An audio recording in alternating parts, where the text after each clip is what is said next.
Sao tôi cảm giác giống như là về rồi ăn với ngủ không vậy nè. Trời ơi, ăn với ngủ hoài vậy, muốn lăn hả? Không muốn đi hả? Con ráng bò bò đó chị. Thích lấy vợ ốm hay mập? Dạ thì em nói rồi, không quan trọng ngoại hình chị. Hai đứa mập thì về tập gym với nhau. Ngủ không là ai tập? Nó tập gym biết còn có muối đó. Bạn trai của nó hả là cho cô quyết định. Tại vì tương lai của con cô thì cả một đời. Nó yêu thì nó yêu nhưng mà chọn được hay không là do cô chọn. Dạ. Thì cô thấy chú rể này á chắc cũng ăn nhậu dữ lắm. Dạ không cô, con không có nhậu cô. Sao con chọn dữ? Tự nhiên đó. Con mập tự nhiên đó hả? Đó nói từ đầu là Dung nó không có thời gian. Có nghĩa là công việc của nó rất là đầy. Thì con phải thông cảm cho nó. Vấn đề cái thứ nhất là làm dâu. Cái thứ hai nữa là cái bổn phận làm vợ. Ví dụ con phải thông cảm là giờ giấc đi làm của nó. Một người giàu có hiếu với cha mẹ đôi bên. Cô mua nhà rồi 2 tấm lần cưng. Em nói thiệt. Em cứ ở trên lầu, hai vợ chồng cứ thoải mái. Cô cũng muốn em model vậy đó. Cô lớn tuổi rồi cô cũng model nè, thấy không? Dạ. Muốn hỏi thật hai em là bây giờ hai em đã có định kế hoạch là mình sẽ tiến tới với nhau chưa? Dạ có. Bây giờ đã còn những khó khăn gì nữa không? Bây giờ thì gia đình đã đồng ý chưa? Mẹ em đã đồng ý chưa? Dạ, thì sau cái biến cố lần đó là em theo như là em phải nói dối là hai đứa em chia tay rồi. Đến bây giờ đi hai đứa em vẫn gọi là âm thầm quen nhau thôi. Nói âm thầm cũng không đúng rồi, là hai đứa em hoàn toàn không ra mặt. Như vậy thì em tính đám cưới là tính làm sao? Thế tại sao bạn quyết định là lên chương trình này khi mà bạn cũng đã rất là nhiều cái khó khăn như thế? Tại vì em muốn thông qua chương trình này á, em mà gửi lời đến gia đình em là tại vì em biết á, mẹ em muốn em á là lấy một người tốt hơn. Nhưng mà em là kể ra là em chỉ muốn một người phù hợp với mình thôi. Em đã cần người tốt nhưng mà không thương em, không yêu em mà cũng coi như không mà. Chị Cát Tường, em chào Nguyễn Điền Linh và em chào quý khán giả. Em tên là Trần Khánh Dung, năm nay em 26 tuổi. Hiện em đang làm chuyên viên về mua hàng của công ty cổ phần sợi Đông Quang. Dạ, em sinh ra và lớn lên ở đây. Rồi, mời bạn trai giới thiệu. Dạ, em tên là Trương Chí Long, năm nay 27 tuổi.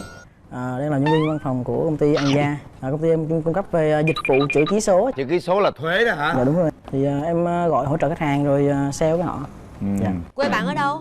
Dạ em ở thành phố luôn chị ơi. Hai người thành phố là gần nhau rồi. Mình muốn tìm một người bạn trai như thế nào? Em thì em thích một người vui vẻ, hòa đồng nhưng mà cũng chín chắn, giống như anh Trấn Thành đó chị. Em thích bạn nào tròn tròn đó anh ơi. Rồi, ngon.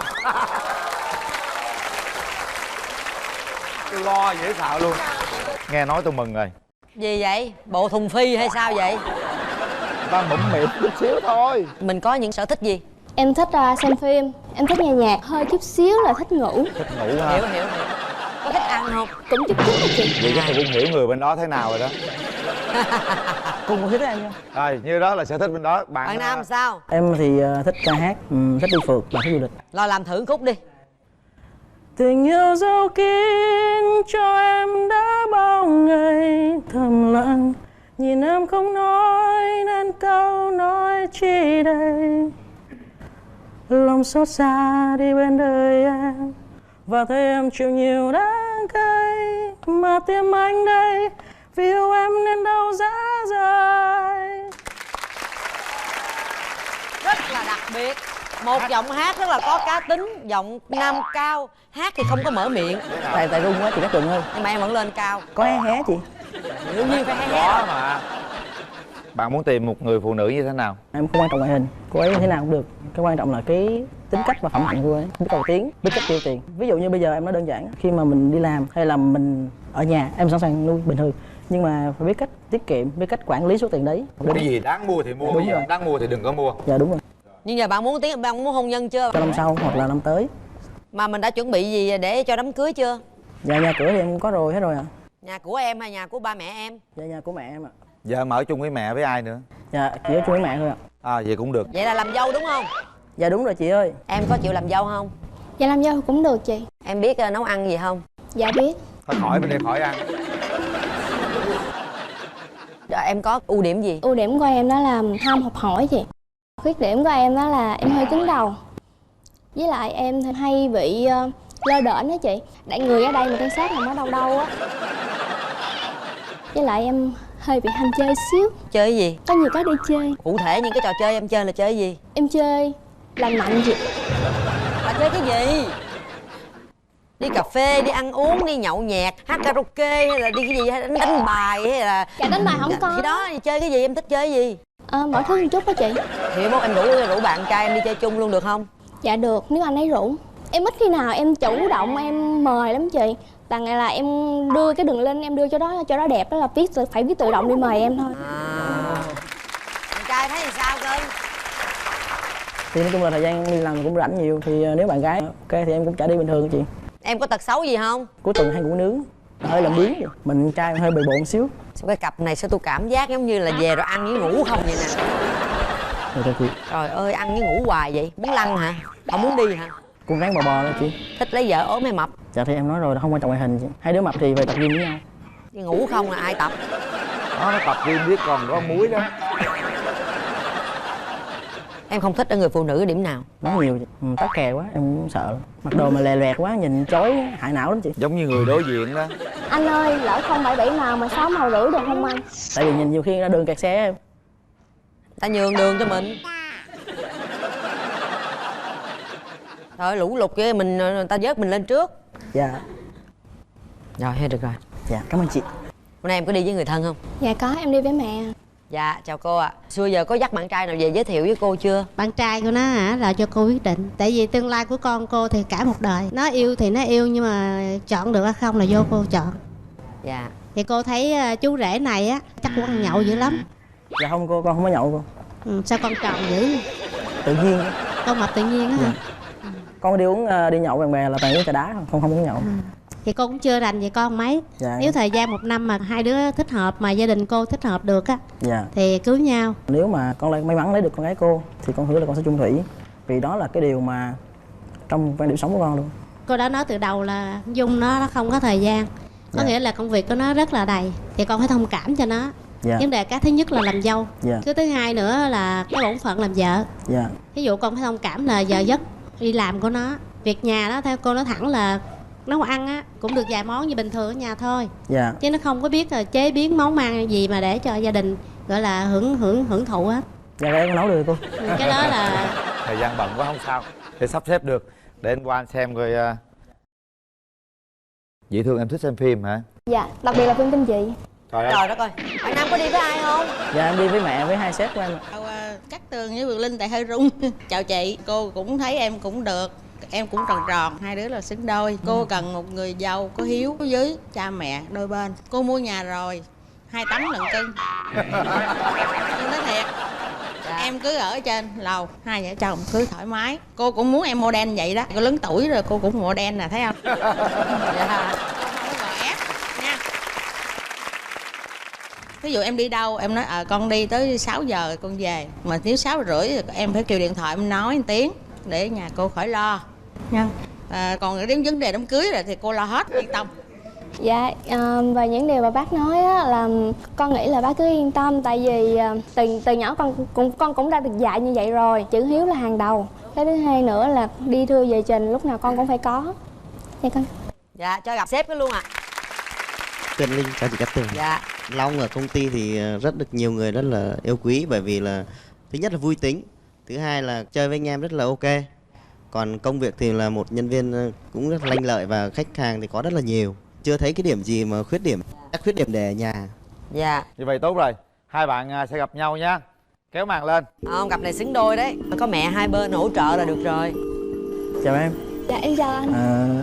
Em có cái khuôn mặt nó dễ thương, giọng nói rất là ngọt. Anh rất đặt nhiều niềm tin ở cái chương trình này, và hy vọng là em cũng sẽ cho anh và cho chính bản thân em một cơ hội để mà chúng ta đến được với nhau, tìm hiểu nhau. Đầu tiên thì lúc nãy giờ em tưởng anh hát lip sync không á, hay quá trời luôn. Em không biết là chút nào anh có bấm nút cho em hay không, nhưng mà sau này nếu như bên công ty em có hát karaoke em mời anh đi được không? Sẵn sàng lên. Anh muốn hát tặng em 2 câu hát được không? Dạ được ạ. Người nói yêu anh đi, người nói thương anh đi, để cho con tim này đừng ngỡ trong từng ngày. Người đến bên anh đi, để cho tình trọn vẹn chúng ta. Vì nơi con tim này luôn có tình yêu dấu kín cùng thương nhớ cho em. Nè, hết sức bình tĩnh, đừng để giọng hát ấy ru mình vào cõi mộng. Bây giờ về thực tế đi, hỏi rồi cưới nhau, con cái Em sao, đâu có, tiền bạc sao? em đâu có thù oán với chị đâu. Không cưng, chị đang chuẩn bị khen em. Mấy người có 20 lúng đồng tiền giống chị là cực kỳ tốt bụng và dễ thương. Lúc nãy có một cái em chưa nói với anh. Cái vấn đề mà về chi tiêu á, thì có thể em sẽ hơi bị hạn chế. Sau này nếu mà lấy nhau về á, em muốn một phần lương của em có thể nuôi gia đình. Anh rất là tôn trọng cái chữ hiếu. Nếu mà sau này anh may mắn lấy được em, chi tiêu gia đình của anh sẽ lo hết. Và anh cũng mong là em sẽ lấy tiền đấy lo cho ba mẹ em. Nếu mà thiếu thì anh vẫn hỗ trợ như vậy. Mọi người làm chứng nha. Được không cô, được không? Chị Xui có đồng ý không? Hai chị Xui nói chuyện nha chút xíu đi. Hai đứa con mình nó rất là xứng á, chị đồng ý không? Dạ thì thấy tròn tròn. Chị khéo nuôi mà tôi không khéo nuôi nữa đó. Bây giờ á là hai đứa con nói chuyện nhau vậy chị có đồng ý không? Dạ đồng ý. Mẹ này chịu chơi lắm. Nhưng mà nó có hiếu với bên này thì em cũng phải có hiếu chứ. Đúng Với rồi. má nha con. Chứ không thì để má lúc đó mất khóc nha con. Bây giờ chúng ta nói một cái câu gì thật tình cảm đi các bạn. Có hai người mẹ ngồi dưới là yên tâm rồi ha. Em về đội của anh nha. Anh ơi, lỡ về sau này á, em nói sao anh có nghe vậy không? Tùy trường hợp em, đã là vợ chồng thì bất cứ chuyện gì cũng bàn bạc với nhau.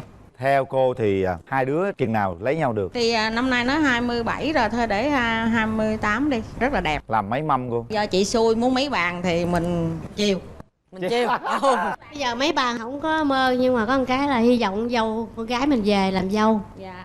Nó thoải mái xíu là được rồi. Dạ thì mình cũng không có khó gì đâu. Hai bà Xui là số 1 luôn đó. Thôi được rồi, quan trọng là do hai bạn thôi.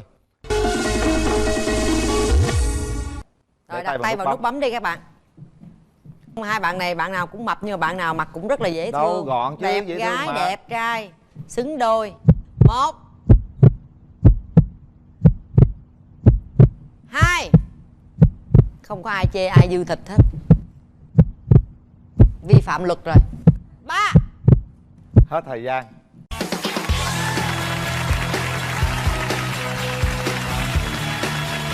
Hãy nắm tay nhau đi các bạn. Chắc nắm tay em nhé. Mẹ ngồi dưới. Bác ơi cho con nắm tay bạn ấy nha bác. Con sao đâu? Con sao? Con cứ nắm đi rồi thời gian tìm hiểu cũng sao. Nắm thôi con. Đó, má cho phép rồi đó.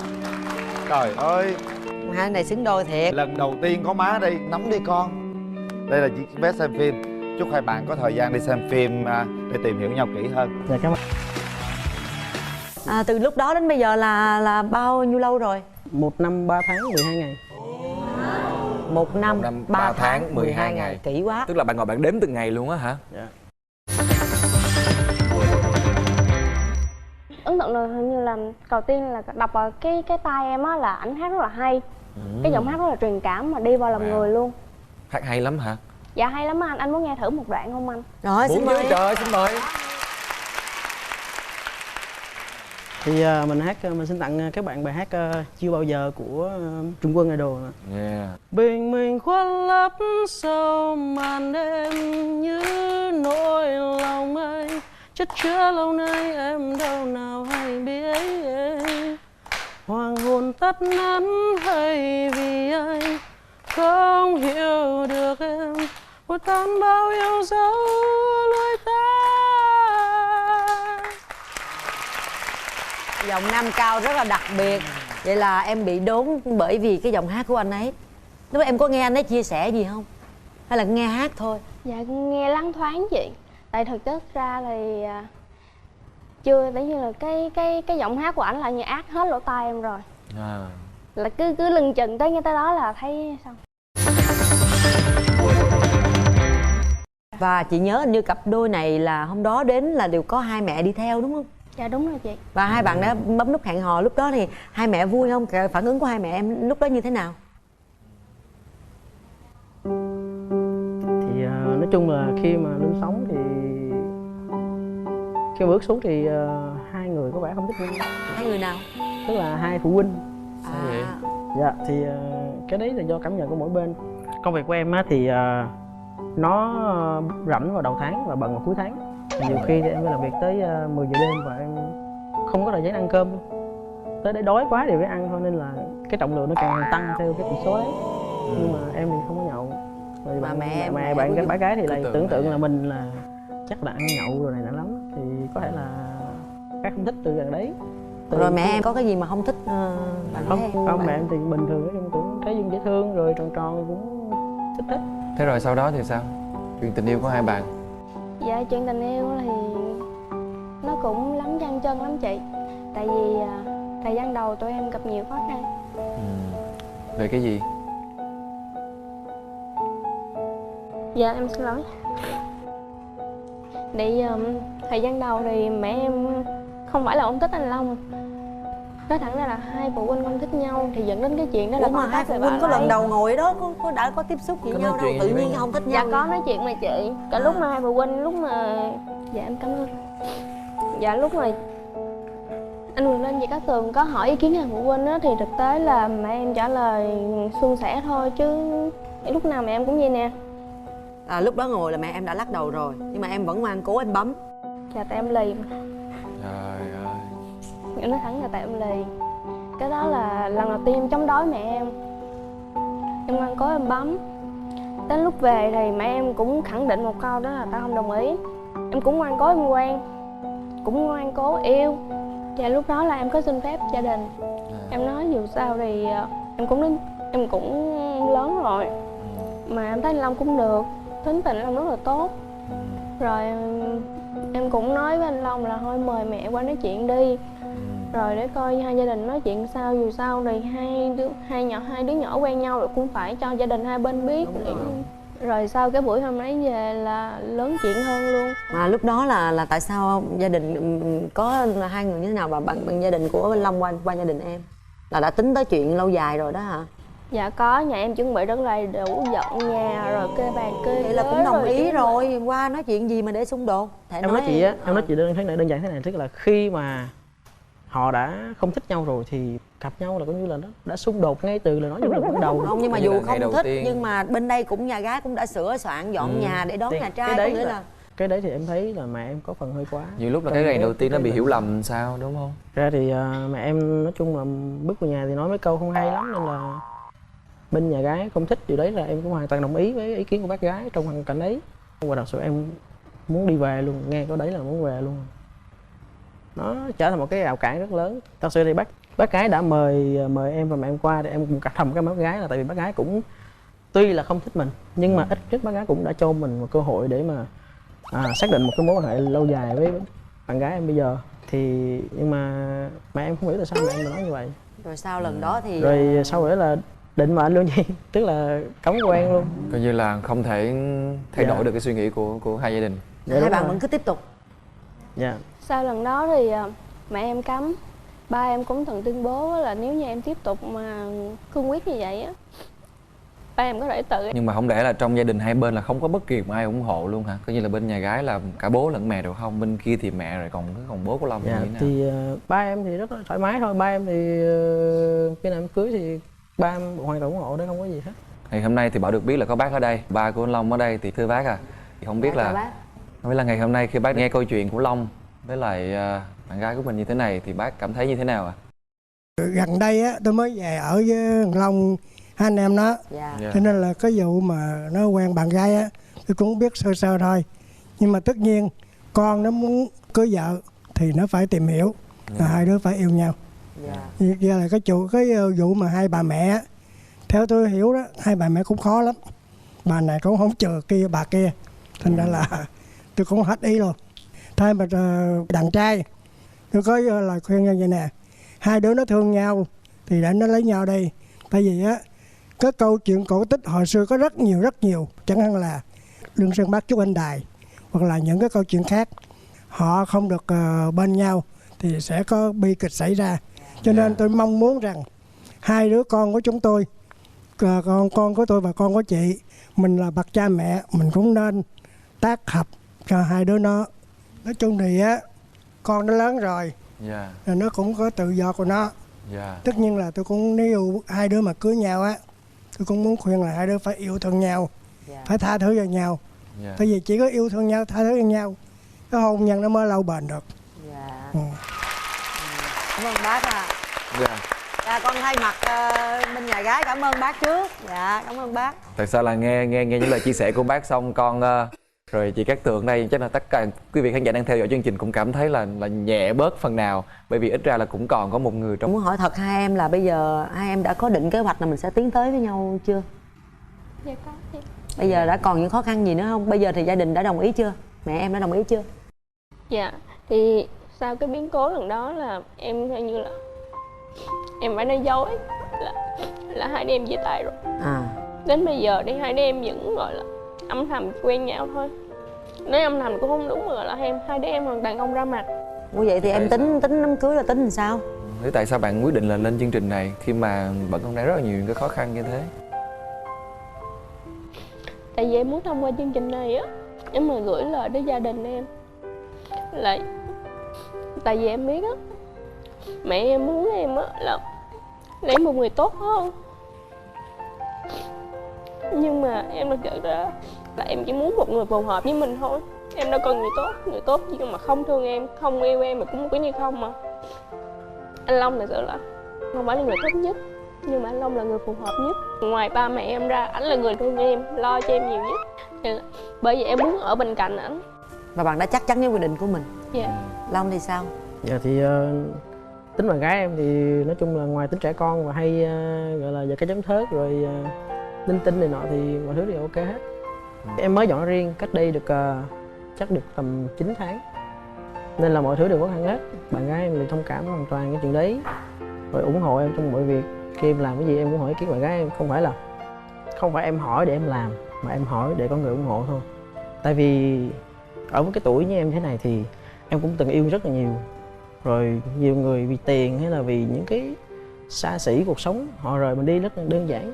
Nhưng mà sau từng ấy những khó khăn, từng ấy những biến cố và thậm chí là những cái sự từ bỏ của gia đình luôn, Dung vẫn lựa chọn em thì đó đều có may mắn, và em sẽ không có để cái may mắn này vụt qua tới mình. Và em tự hào vì em có một người yêu như vậy. Thật ra thì trong cái gia đình của Dung và của em thì có những mối quan hệ nó rất là phức tạp, thì em cũng hoàn toàn hiểu hoàn cảnh đấy. Thì thông qua chương trình em cũng muốn gửi đến bác gái là nếu như con cưới được Dung thì con sẵn sàng ở rể, bởi vì con biết là Dung là sự liên kết của gia đình và là tình cảm lớn nhất của bác gái đặt dành cho con gái mình. Nên là dù thế nào thì con cũng không có chia rẽ tình cảm đấy. Con hứa một điều là trong cuộc sống này nếu như con có thể làm tất cả những gì tốt đẹp nhất cho Dung thì con sẽ làm như vậy. Nhưng mà em nghĩ rằng là đối với mối quan hệ thì ai cũng mong muốn có được cái sự ủng hộ của cha mẹ hết. Chị nghĩ là chị không biết là ba mẹ em có đang theo dõi chương trình này hay không, nhưng mà chị nghĩ rằng là nếu như ba mẹ em đang có theo dõi thì chắc cũng sẽ hiểu, ba mẹ nào cũng thương con hết á. Rồi bây giờ thì các Tường cũng không biết là mẹ của Dung thì bác có đang theo dõi chương trình này hay không, nhưng mà từ nãy giờ nghe được câu chuyện mà hai bạn đây chia sẻ cũng như là ý kiến của bác trai thì thật sự các Tường cũng mạn phép xin bác gái hãy lắng nghe lời chia sẻ của hai bạn trẻ, hãy nghe mong muốn của hai bạn, có thể giải bày cái tình cảm của mình. Đầu tiên thì con xin lỗi ba mẹ trước, đó là không có sự đồng ý của ba mẹ mà con đã tham gia chương trình. Tuy nhiên là con muốn thông qua chương trình này để mong được sự chấp nhận của ba mẹ. Con thương ba mẹ, đó là từ thật tâm con. Nhưng mà con vẫn muốn có một người bên cạnh mình, chăm sóc, thương yêu mình. Và người con chọn là anh Long. Con xin ba mẹ ủng hộ cho con. Mong hai bác chấp thuận cho con và Dung được cưới nhau thì con sẽ cố gắng hết sức để mình mang lại hạnh phúc cho cô ấy, và con sẽ cố gắng để Dung không phải khổ và lúc nào cũng đầy đủ sung túc ạ. Dạ, kính thưa bác, thì bây giờ các Tường cũng muốn nói cái suy nghĩ của các Tường ngay lúc này. Với cương vị là một bà Mai đã từng làm mai mối cho hai bạn này trên chương trình Bạn Muốn Hẹn Hò, và ngày hôm nay lại một cái nhân duyên nữa lại gặp hai bạn trong chương trình Yêu Là Cưới, thì thật sự là Tường nghĩ, tại vì Tường cũng là một người mẹ và con Tường cũng đang lớn, và Tường nghĩ rằng đôi lúc mình rất là yêu thương con cái của mình mà muốn điều gì tốt nhất đến với con, nhưng mà có những cái sự quyết định ở đây các Tường thấy rõ ràng là em gái đã quyết tâm. Bây giờ nếu như mà cha mẹ cứ ngăn cản hoài thì bác chỉ làm thêm áp lực cho đôi bạn trẻ này thôi. Và hôm nay thì Tường thấy cái sự quyết tâm của hai bạn là chắc chắn họ sẽ đến với nhau, vì họ cảm thấy là không thể thiếu nhau được. Nếu như mà không được sự ủng hộ của các bậc phụ huynh thì chắc chắn các bạn đã không bao giờ có được một cái hạnh phúc trọn vẹn. Và với cương vị là một người làm cha làm mẹ thì các Tường cũng hy vọng là bác hãy mở lòng ra, hãy thử đón nhận Long cũng coi như là một đứa con của mình, với cái thành ý của Long cũng như là với gia đình của Long. Hy vọng là hai bác sẽ ủng hộ để mà cho hai bạn có một cái đám cưới thật là viên mãn, thật sự hạnh phúc. Rất là mong bác đang theo dõi chương trình và hãy lắng nghe và hiểu được những điều mà Cát Tường cũng như hai bạn đang chia sẻ. Cảm ơn bác.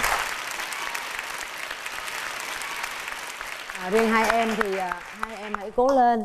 Chị tin là với một cái tình yêu và một cái sự quyết tâm, cái kiên định của mình thì hai em sẽ thuyết phục được ba mẹ. Và hy vọng chương trình hôm nay phát sóng lên thì mẹ của em sẽ mở lòng mình và đón nhận hai bạn. Chắc chắn là sẽ có một đám cưới được sự chứng kiến của cả hai gia đình, một cuộc sống rất là hạnh phúc. Cố gắng lên nha. Cảm ơn chị. Nhân đây thì em cũng muốn mạn phép chương trình là em và Dung cũng quen nhau được 1 năm hơn 3 tháng rồi. Thời gian cũng đủ dài, chia tay chắc cũng hơn chục lần. Và mỗi lần Dung chia tay thì em không có nói câu gì hết. Em cũng không bao giờ em la mắng hay là làm bất cứ một hành động gì hết. Em chỉ im lặng thôi. Rồi và em biết chắc là ngày mai Dung lại qua và không chia tay nữa. Thì mỗi ngày, mỗi lần như vậy thì em cảm thấy là Dung với em càng gắn kết hơn. Và em muốn em có đồng ý lần nữa không?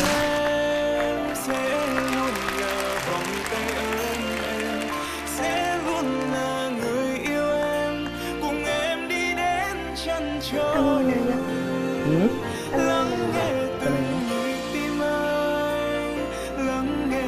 Tay em bự lắm, đâu nhiều ở đâu. Tay em bự không nhiều. Nếu mà đeo như vậy là chặt vô luôn, là không tháo ra được đâu. Nhưng mà đã hứa là đi với nhau suốt cuộc đời rồi đúng không? Thì cố gắng hai bạn nha. Không vừa hả? Dạ vừa chị, cỡ nào cũng phải vừa. Cỡ nào cũng phải vừa. Sao dám vừa được. Ngày hôm nay có lẽ là một trong những cái số rất là nhiều cảm xúc của bạn với chị Cát Tường. Tình yêu mà, tình yêu nào là không có khó khăn của nó đúng không? Có tình yêu á thì phải đôi khi chúng ta bị một cơn gió nào đó hay là bị một cơn nắng nào đó làm chúng ta bị gục ngã. Rồi cũng có những tình yêu phải vượt qua thử thách đến từ những người thân trong gia đình của mình. Nhưng mà Quang Bảo và Cát Tường luôn tin rằng nếu các bạn yêu nhau một cách chân thành thì tình yêu của các bạn sẽ mãi mãi viên mãn và hạnh phúc. Chúc các bạn sẽ luôn luôn hạnh phúc. Chị thấy con mình Mai không? Có những cái điều mà mình tưởng tượng á, nó không có tưởng tượng được. Em hiểu không? Có những điều mình tưởng tượng nó khác nhưng mà khi gặp thì nó khác. Chị cũng biết nói sao để cho em hiểu nữa. Em tò mò quá. Tức là ví dụ như một khuôn mặt quá cưng đi, ví dụ vậy, nhìn vô là thiện cảm liền, cứng thì cưng vậy đó. Là tất cả những cái kia là có thể bỏ đi được hết. Mà chị nói em nghe vấn đề như thế này. Em tên là Nguyễn Thanh Hiền. Năm nay em 35 tuổi. Nguyên quán của em thì ở miền Tây, nhưng hiện tại em đang sinh sống và làm việc ở Tây Ninh. Hiền làm gì Hiền? Công việc chính của em thì về bên lĩnh vực dịch vụ. Em mở phòng kinh doanh karaoke á anh. Dịch vụ karaoke đó là mình mở luôn hả? Dạ em mở tại nhà. Rồi. Còn em xin được chào chị Hồng Vân, chào anh Quyền Linh, chào bạn bên kia và chào toàn bộ quý vị khán giả. Em tên là Nguyễn Thị Hường và em đến từ Bắc Ninh. Hiện tại thì em đang sinh sống và làm việc tại Long An ạ. Bắc Ninh là đồng hương với chị. Năm nay em bao nhiêu tuổi? Năm nay em 34 tuổi ạ. 34 tuổi, trời ơi, vậy mà nhìn trẻ quá vậy. Rồi cái công việc của em là em làm gì? Hiện tại thì ở dưới Long An thì em đang mở một cửa hàng kinh doanh về shop thời trang quần áo. Em nói về một chút về mình đi, cái điểm mạnh và điểm yếu của em. Điểm mạnh của em thì là em thì sống tự lập từ khi mà bắt đầu ra trường là em đã tự lập rồi. Và đặc biệt là em rất là hòa đồng, năng động, nói chung là rất là thích đi du lịch, đi chơi đây đó. Và đôi khi là em hay làm việc một mình, thích làm việc một mình. Và nói chung là kể cả đi cà phê hay là gì đó là cũng thích đi một mình nhiều hơn. Thích đi một mình. Dạ vâng. Em nghĩ cái đó là điểm yếu hay là điểm mạnh của mình? Em nghĩ là chắc là đấy là một cái điểm hơi yếu của mình. Tại vì là do là giống như theo kiểu mình hơi sống trầm nội tâm quá. Dạ vâng. Rồi bây giờ thì em trai, em có ưu điểm khuyết điểm gì? Điểm mạnh của em á thì vui vẻ, rất dễ hòa đồng với môi trường, dễ thích ứng với môi trường. Lúc mà học xong ở phổ thông ở tỉnh, ở quê nhà thì lên thành phố thì tự mình phải bươn chải, không có người thân giúp đỡ hỗ trợ thì em phải bươn chải tự mình, nên là em cũng rất là ấy với điều đó. Em có mấy mối tình rồi? Em thì nó mối tình chính thức thì em được một mối tình chính thức, quen nhau cũng được 4 năm rưỡi, chia tay nay cũng tầm khoảng 7 năm rồi. Tại sao chia tay? Thì lúc trước thì đi học và đi làm thì em ở Sài Gòn, nhưng mà khi mà ba mẹ em thì em thấy cũng lớn tuổi rồi thì em cũng muốn quay về quê để mà kiếm một công việc nào nó phù hợp. thì chắc có lẽ là do cái khoảng cách mình ít có tiếp xúc, mình ít có quan tâm chăm sóc được bạn gái nhiều như lúc trước á, thì chia tay à. Coi như là thiếu sự chăm sóc đó. Rồi mời em gái. Còn em thì sao? Tình trường của mình như thế nào? Tình trường của em thì em có một mối tình chính thức cách đây là 4 năm. Sau đó là cũng chia tay. Còn hiện tại thì cũng có một số mối quan hệ nhưng mà không đi đến đâu cả. Nhưng mà cái mối tình kia của em lý do tại sao chia tay? Em quen cũng rất là lâu nhưng mà sau đó là do không hợp tuổi ấy chị. Bên kia là nói chia tay ạ. Bây giờ em gái muốn tìm một nửa yêu thương của mình như thế nào? Em muốn tìm một người đàn ông trưởng thành, tự lập, hòa đồng và đặc biệt là có một chút hài hước một chút ạ. Về ngoại hình thì em có đặt một cái mẫu như thế nào không? Ngoại hình thì là em muốn người bạn trai của mình cao khoảng từ 1m65 trở lên, không có bụng bầu, rồi mắt 2 mí, không bị hói ạ, không bị hói và dáng người gọi là nếu mà mảnh mai một chút càng tốt ạ. Mảnh mai hả? Cái mai mới mảnh được không? Bữa nay coi như là ở bên bển là đầu tiên anh Linh ra nó nói là em tôi nữa rồi. Thành ra là để tôi coi làm sao nè. Này mai mới mảnh chứ mảnh mai. Dạ em chào chị Hồng Vân. Chào em. Dễ thương lắm, dễ cưng lắm. Chị thấy có mảnh mai không? Có những cái điều mà mình tưởng tượng á, nó không có tưởng tượng được. Em hiểu không? Có những điều mình tưởng tượng nó khác nhưng mà khi gặp thì nó khác. Chị cũng biết nói làm sao để cho em hiểu nữa. Em tò mò quá. Tức là ví dụ như một khuôn mặt quá cưng đi, ví dụ vậy, nhìn vô là thiện cảm liền, cứng thì cưng vậy đó, là tất cả những cái kia là có thể bỏ đi được hết. Mà chị nói em nghe vấn đề như thế này, những cô gái Bắc Ninh á là những cô gái rất giỏi và rất tự lập tự chủ. Con gái ở đâu cũng tự lập cũng giỏi vậy á. Riêng cái con gái Bắc Ninh cái đặc tính nó ngộ lắm, cứng đầu nữa. Em có phải là mẫu đàn ông mà thích chinh phục không? Em thì rất thích quan tâm và chăm sóc. Và em cũng là người biết lắng nghe và chia sẻ với người khác. Và em cũng hay đồng cảm với người khác về bất kỳ vấn đề gì. Nên là em sẽ tự tin là mình sẽ làm được điều đó. Vậy em nghe những cái tâm sự như vậy thì em thấy cái mẫu người đàn ông đó là có phù hợp với em hay không? Em nghe thì cũng được khoảng độ 50% rồi đấy. Em muốn tìm một người yêu lý tưởng thế nào hả em trai? Thì cái mẫu người bạn gái của em tìm thì em thích một người phụ nữ có mái tóc dài truyền thống. Tóc dài gì thấy nó rất là bắt mắt và cảm thấy hiền. Đó. Cái thứ hai là người phụ nữ đó không xe xua đua đòi theo cái thời đại này. Nói chung là tùy theo cái khả năng của mình như thế nào thì mình sẽ sống theo cái lối sống như thế đó. Thế còn cái ngoại hình thì sao nè? Ngoại hình thì thường thì em á, nếu mà em nói em đã là số 0 rồi thì em muốn tìm một người phụ nữ là số 1 để thành một điểm 10 cho gia đình hạnh phúc đúng không? Dạ, chứ bây giờ 2 số 0 thì nói chung là nó trở thành con zero. Ý là mình dây đúng không? Em thì rất là đam mê về cái lĩnh vực ẩm thực. Em cũng có thích nấu nướng này kia nọ, mà nếu mà một cái bạn nữ mà thích không khí không mà vẫn mập thì nói chung là về với đội em thì nó sẽ không sao, dễ thương à. Em đồng ý đấy anh ạ. Em cũng đang cần được tăng ký đấy anh ơi. Dễ thương. Em chào anh. Chào em gái. Dạ. Dễ thương ha. Anh thấy người Bắc Linh thế nào anh? Người ơi người ở đừng về. Dạ. Dễ thương mà. Dạ. Thật ra với bên đàn gái chúng tôi á thì là được khoảng 80 đến 90% những cái yêu cầu mà đàn trai của bên anh đặt ra. Được hết, được nhưng hết. Nhưng mà bên anh á thì lại là chỉ có 50% cái yêu cầu bên đàn gái tôi đặt ra thôi. Chưa chắc rồi nha. Tôi rất hy vọng là khi mà mở rào á thì là bạn cô dâu bên tôi á sẽ có một cái sự thay đổi giống như cái cảm nhận của tôi vậy. Linh đảm bảo á, đàn gái mà nhìn đàn trai sẽ rất là ưng ý, bởi vì tôi chắc chắn cam đoan rằng đây là trụ cột, một bờ vai rất vững chắc cho người phụ nữ dựa vào. Chính xác là một cái cột của gia đình. Đúng rồi, không? dù có gió bão cũng không bao giờ bay nổi. Không bao giờ bay nổi. Đó. Anh cao bao nhiêu hả anh ơi? Anh cao bao nhiêu đấy? Anh cao 1m72 em. Thấy chưa? Cao 1m72 em. Cao. Cao 1m72, nặng 120 kg. Không, mấy cứ nói quá. 70 mấy ký thôi. 120 kg là hai người cộng lại. 70 mấy ký là cái thời mà em còn trẻ trâu á. Còn bây giờ là bây giờ em đã 90 rồi. 90 rồi.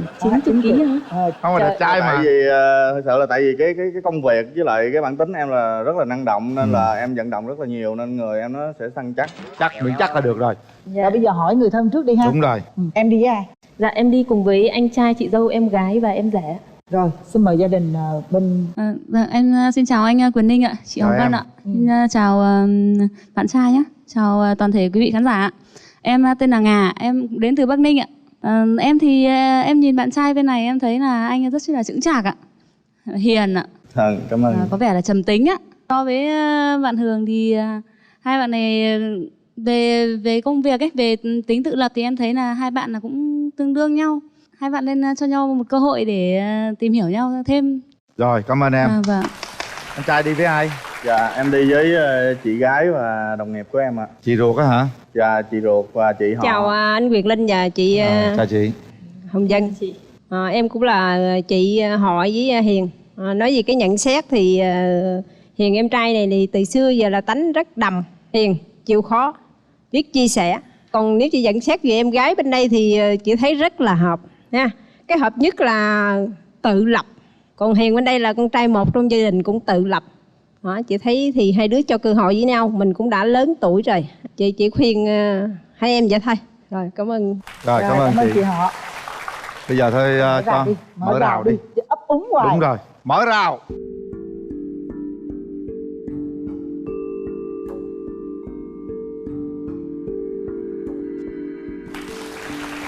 Khi mà chương trình có thông báo cho anh là có lịch ghi sóng á, thì anh mới bắt đầu chuẩn bị món quà này. Em có thể mở ra và xem món quà này. Anh lúc này. Có tự em làm luôn ha? Dạ tự em làm ạ. Vâng, rất là cái đẹp đó là và gì ngon. vậy em nói đi. Dạ bánh đây là gọi là bánh búp măng dứa. Là em tự làm. Dạ. Wow, cái bánh dứa chị thích ăn lắm. Dạ. Rất là thơm ạ. Em cảm ơn. Cảm ơn. Sau đây thì cái này thì em xin tặng cho hai MC vui tính của chương trình. Bánh luôn hả? Đây anh bánh tráng trộn đúng không? Dạ. Trời ơi, đặc sản rồi anh dân ăn được cái này đâu. Em cũng có món quà tặng Bánh anh. tráng trộn Tây Hy Ninh, vọng đặc là sản nó Tây sẽ Ninh phù hợp với à. anh, nhưng mà em nghĩ rằng là chắc chắn là sẽ không thể nào mặc vừa được. Vì em tặng là một chiếc áo sơ mi ạ. Rồi cảm ơn em. Mặc dù có thể là không vừa nhưng mà nó rất là có ý nghĩa đối với anh. Đó, em lấy ra coi, lấy ra coi thử cái màu. Nhưng mà anh có thể là đến tại cửa hàng của em để đổi size vừa hơn được ạ. Chắc phải đổi size quá. Chắc chắn là phải đổi rồi. Dạ đây với chiếc áo sơ mi ạ. Thay gì? Vừa chứ hả? 2X là 2X hả? dạ. Đó, mở ra thử đi cưng. 2XL hả? Không, anh ấy không vừa đâu. Em nhìn như này là biết là anh không vừa đâu. Em mở ra coi cái màu sắc nó làm sao. Đây ạ. Là nó nhỏ ra. À, cái này là size của nít nha trời. Không, size này lớn mà chị. Lớn gì mà 2XL mà vậy? vậy? Là đấy. Đó.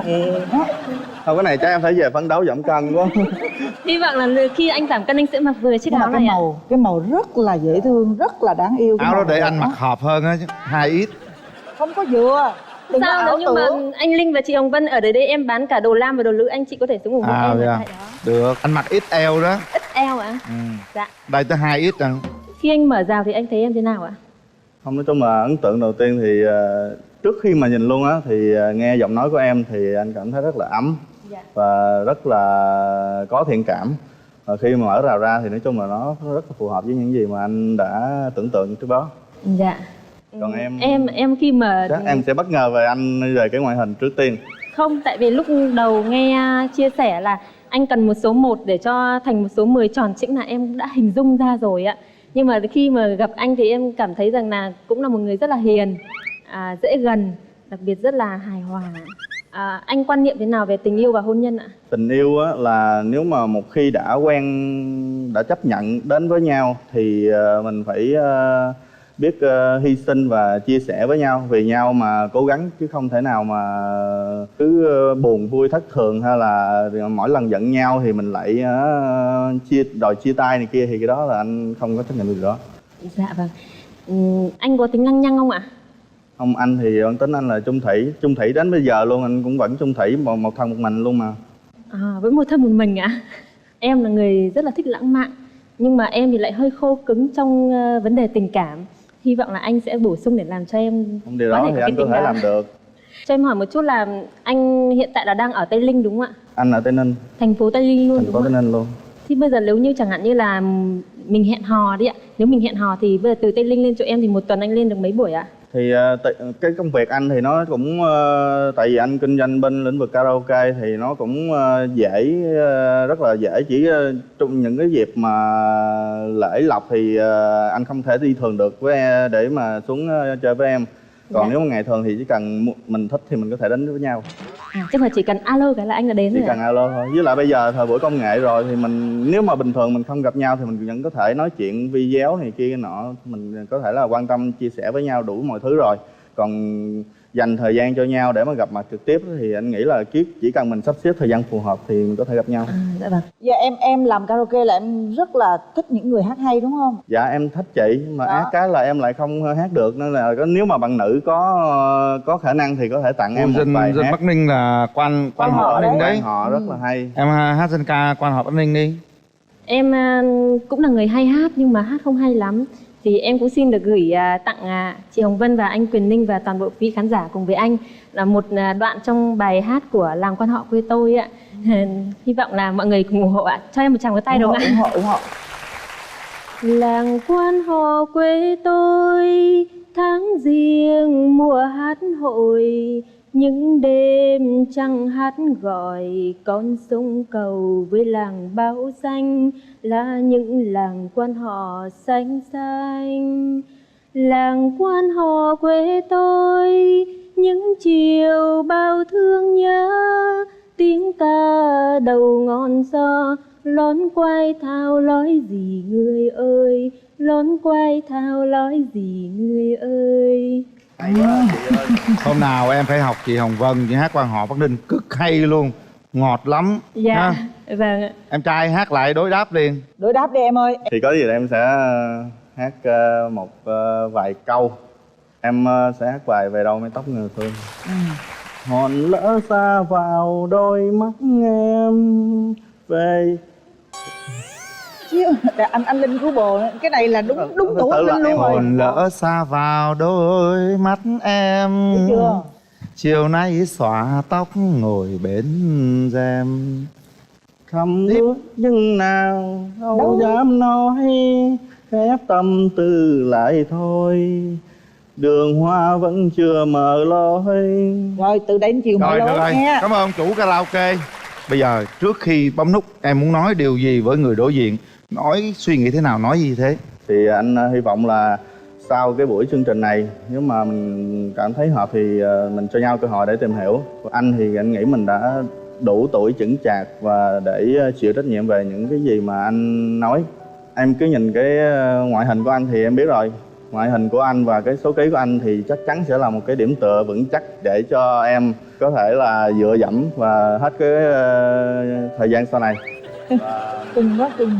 Anh thì là một người rất thích về nấu ăn, nên là khi mà yêu anh rồi thì em sẽ không bao giờ lo sợ đói. Rồi, cảm ơn em. Thực tế em thấy hết thời gian. Thực tế luôn. Hãy để tay vào nút bấm và đưa ra quyết định sau 3 tiếng đếm. Suy nghĩ thật kỹ nhé, để xem đây có phải là nửa mảnh ghép của mình hay không, trái tim mình có rung động hay không. Nếu rung động thì chúng ta bấm nút. Mời bà mối Hồng Vân. 3 2 1. Hết thời gian. Hay quá. Tôi mới đến 3 thôi là ông đã bấm rồi. Tôi nghe cái cạch rồi. Em đâu có để dùng hết cơ hội được chị. Chính xác. Có cơ hội chúng ta hãy đón nhận lấy. Hãy nắm tay nhau đi. Chị rất sợ là bạn không bấm, nhưng mà khi bạn bấm rồi chị mừng thật sự. Thanh niên nghiêm túc vẫn phải thực hiện đúng cái nghĩa vụ format của chương trình, đó là cái hôm đầu tiên. Em có thể cho phép anh được thực hiện cái nghĩa vụ của chương trình hay không? Dạ được ạ. Đầu tiên của em là em quen trên mạng. Trên mạng? Dạ. Yêu nhau được mấy năm? Cũng được 5 năm. Quen nhau lâu quá rồi cái tình yêu nó phai nhạt, xong rồi bạn nói chia tay xong cái nói vậy thì cảm ơn em. Trời ơi. Vậy là cũng chưa yêu người ta rồi. Khi bạn nữ nói chia tay thì mình nói mình cũng phải quyến luyến. Không, em rất là khóc lóc rồi. Ủa sao vậy em? Dạ, em tên là Nguyên Thảo. Nguyên Thảo. Thảo năm nay bao nhiêu tuổi? Dạ em 27 tuổi. Dạ. Rồi mình cứ đợi bạn trai của mình ra rồi mình sẽ chia sẻ ha. Dạ. Xin mời bạn trai.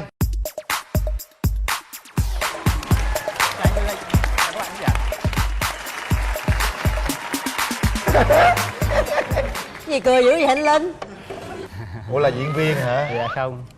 Không diễn xuất dữ quá ha. Ủa đi bán gì đây sách lum gì hả? Dạ không.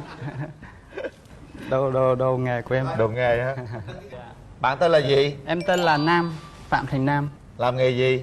Em là kỹ sư máy tính. Chị thấy em cầm cái gì vậy? Dạ em đem quà tới tặng cho hai anh chị. Thì Quà này là do tay chính em tự làm luôn. Wow, tặng cho chị hả? Dạ cho chị với anh Quyền Linh luôn. Có quà anh Linh ơi, có quà, có quà. Có quà đúng không?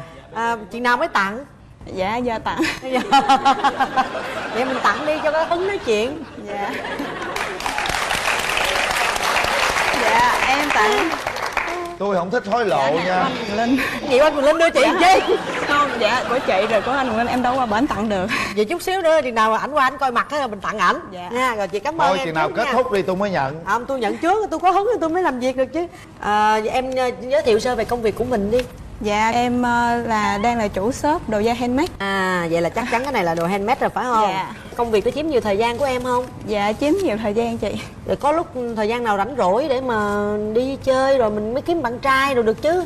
Dạ có, nói chung là công việc của em là tự mình làm chủ bản thân của mình. Nhưng mà em thì thuộc dạng hơi mê việc đó, em làm tới nào xong thôi à. Đẹp quá ha. Dạ. Rồi cửa hàng mình vậy là mình mở cửa từ mấy giờ đến mấy giờ? Dạ từ 8 giờ sáng đến 7 giờ tối chị.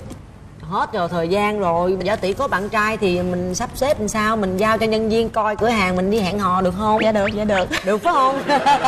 Dễ thương quá. Mình không thích ai mà có nhận quà khen quà kỳ. Hôm nay không có nhận quà cũng khen là ôi đẹp trai quá.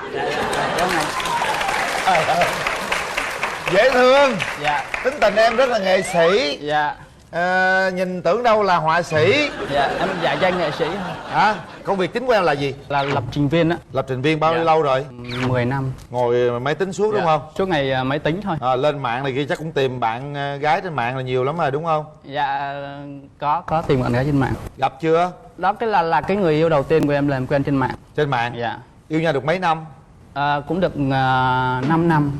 Quen nhau lâu quá rồi cái tình yêu nó phai nhạt, xong rồi bạn nói chia tay, xong cái nói vậy thì cảm ơn em. Chi thì chia. Vậy là cũng chưa yêu người ta rồi. Khi bạn nữ nói chia tay thì mình nói mình cũng phải quyến luyến. Không, em lúc đó rất là khóc lóc rồi. Ủa sao vậy em? Mình năn nỉ này kia chứ, tìm hiểu lý do chứ. Khóc với anh. Hả? Có khóc. Có khóc không? Dạ có khóc.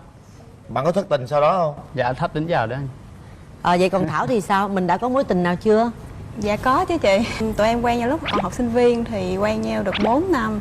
Xong rồi cái ra trường thì... Giống bên kia luôn hả? Đừng nói chia tay 4 năm luôn rồi nha. Dạ có khi nào gặp lại là người yêu cũ ngồi kia không? Rồi sao nữa? Dạ thì em chia tay bạn trai thì cũng được chắc cũng khoảng 3 năm rồi. Dạ. Rồi trong suốt 3 năm qua là mình không có tìm được một người nào cho mình nữa. Dạ. Em tự giới thiệu về mình một chút đi. Em thấy mình có những cái điểm mạnh nào rồi những điểm yếu nào? Dạ điểm mạnh của em là khéo tay với lại có óc thẩm mỹ một chút. Còn điểm yếu của em thì em bị bệnh lười. Bệnh lười là sao? Là có nghĩa là do là em mê việc quá nên việc nhà của em thì lười. Là vô nhà cửa bề bộn tùm lum. Dạ không, có nghĩa là em thì em sống tự lập hồi đó giờ. Thì hiện tại là em sống một mình em với em gái của em thì em cũng làm hết. Nhưng mà dạng như mình làm hết mà cái tư tưởng mình là lười. Cái quan điểm của em về tình yêu là như thế nào? Cái nhìn đầu tiên cũng quan trọng chị. Mình nhìn mình có cảm giác thì mình mới muốn tìm hiểu sâu hơn. Hiện tại bây giờ mình có đặt ra một cái tiêu chí để mình tìm một cái người yêu mới cho mình là như thế nào không? Cũng đơn giản lắm chị. Cần một người đàn ông chín chắn. Nói chung là đừng có khô khan quá, biết quan tâm chăm sóc bạn gái một chút. Nhưng mà nhìn em như vậy chị không tin là em không có bạn trai thật sự luôn. Em rất là năng động, em rất là duyên dáng, model nữa mà giỏi nữa thì tại sao mình không có bạn trai? Dạ em không biết nữa, cũng gặp đối tác nhiều, cũng gặp khách hàng nhiều, rồi người thân cũng làm mai. Mà không biết hình như người ta không thích em.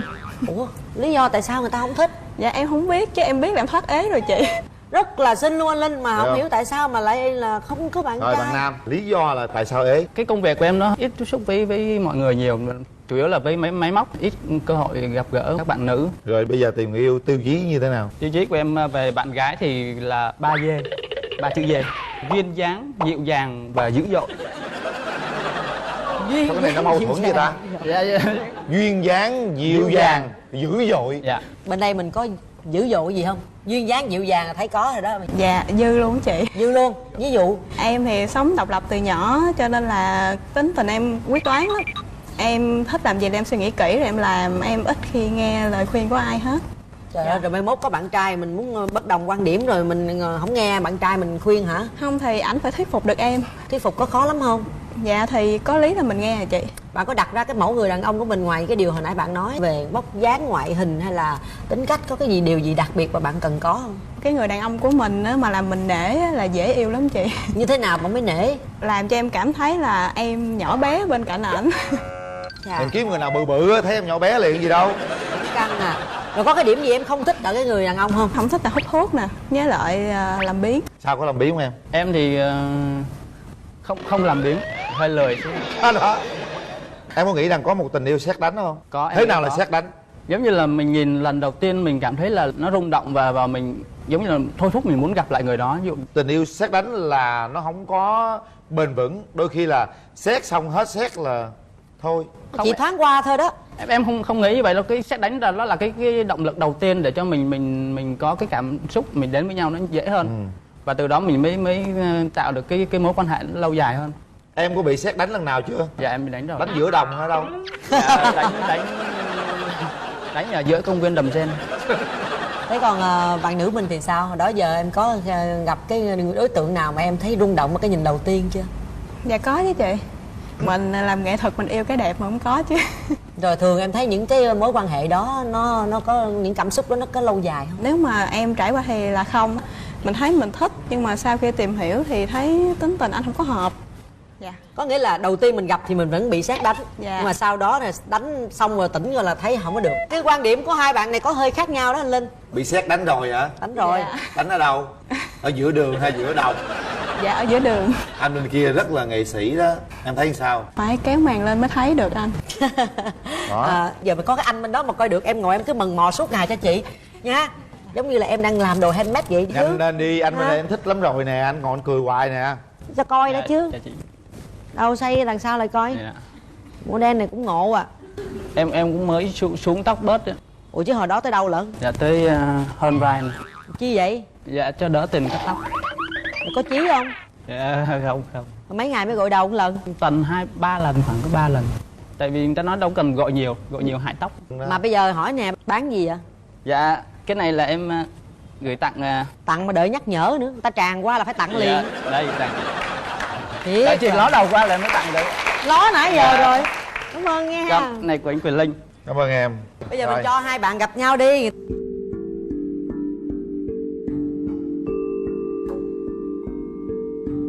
Hai phút dành cho các bạn. Bắt đầu. Dạ chào anh. Anh quà tặng em. Này anh tự làm. Dạ em cảm ơn anh. Dạ em cũng có quà tặng. Cảm ơn em. Dạ. Em có muốn hỏi gì anh không? Dạ bối rối quên hết. Nó xét chưa? Rung rồi đó. Xét nó đánh rung giờ quên hết trơn rồi. Dạ. Coi quà đi, coi người ta tặng quà gì còn yêu hơn nữa. Em tặng trong đó một cặp. Nếu mà không được thì anh xài luôn cặp đó. Nếu được thì anh trả lại một cái. Trả lại.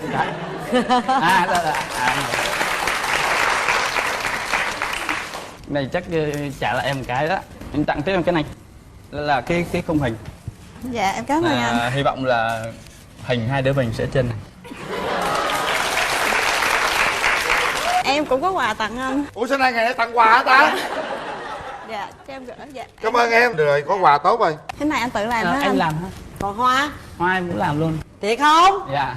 Cái kẹp đó ai làm? Cái kẹp một. 1 phút rưỡi nữa, 5 hay 30 giây tặng quà rồi, nhanh. Em có dự định kết hôn trong thời gian bao lâu? Tìm hiểu mà thấy được thì mình tiến tới thôi chứ không có cần phải thời gian bao lâu. Không cần giới hạn đúng không? Dạ. Thôi cho em Cho gì? bấm chuông đi.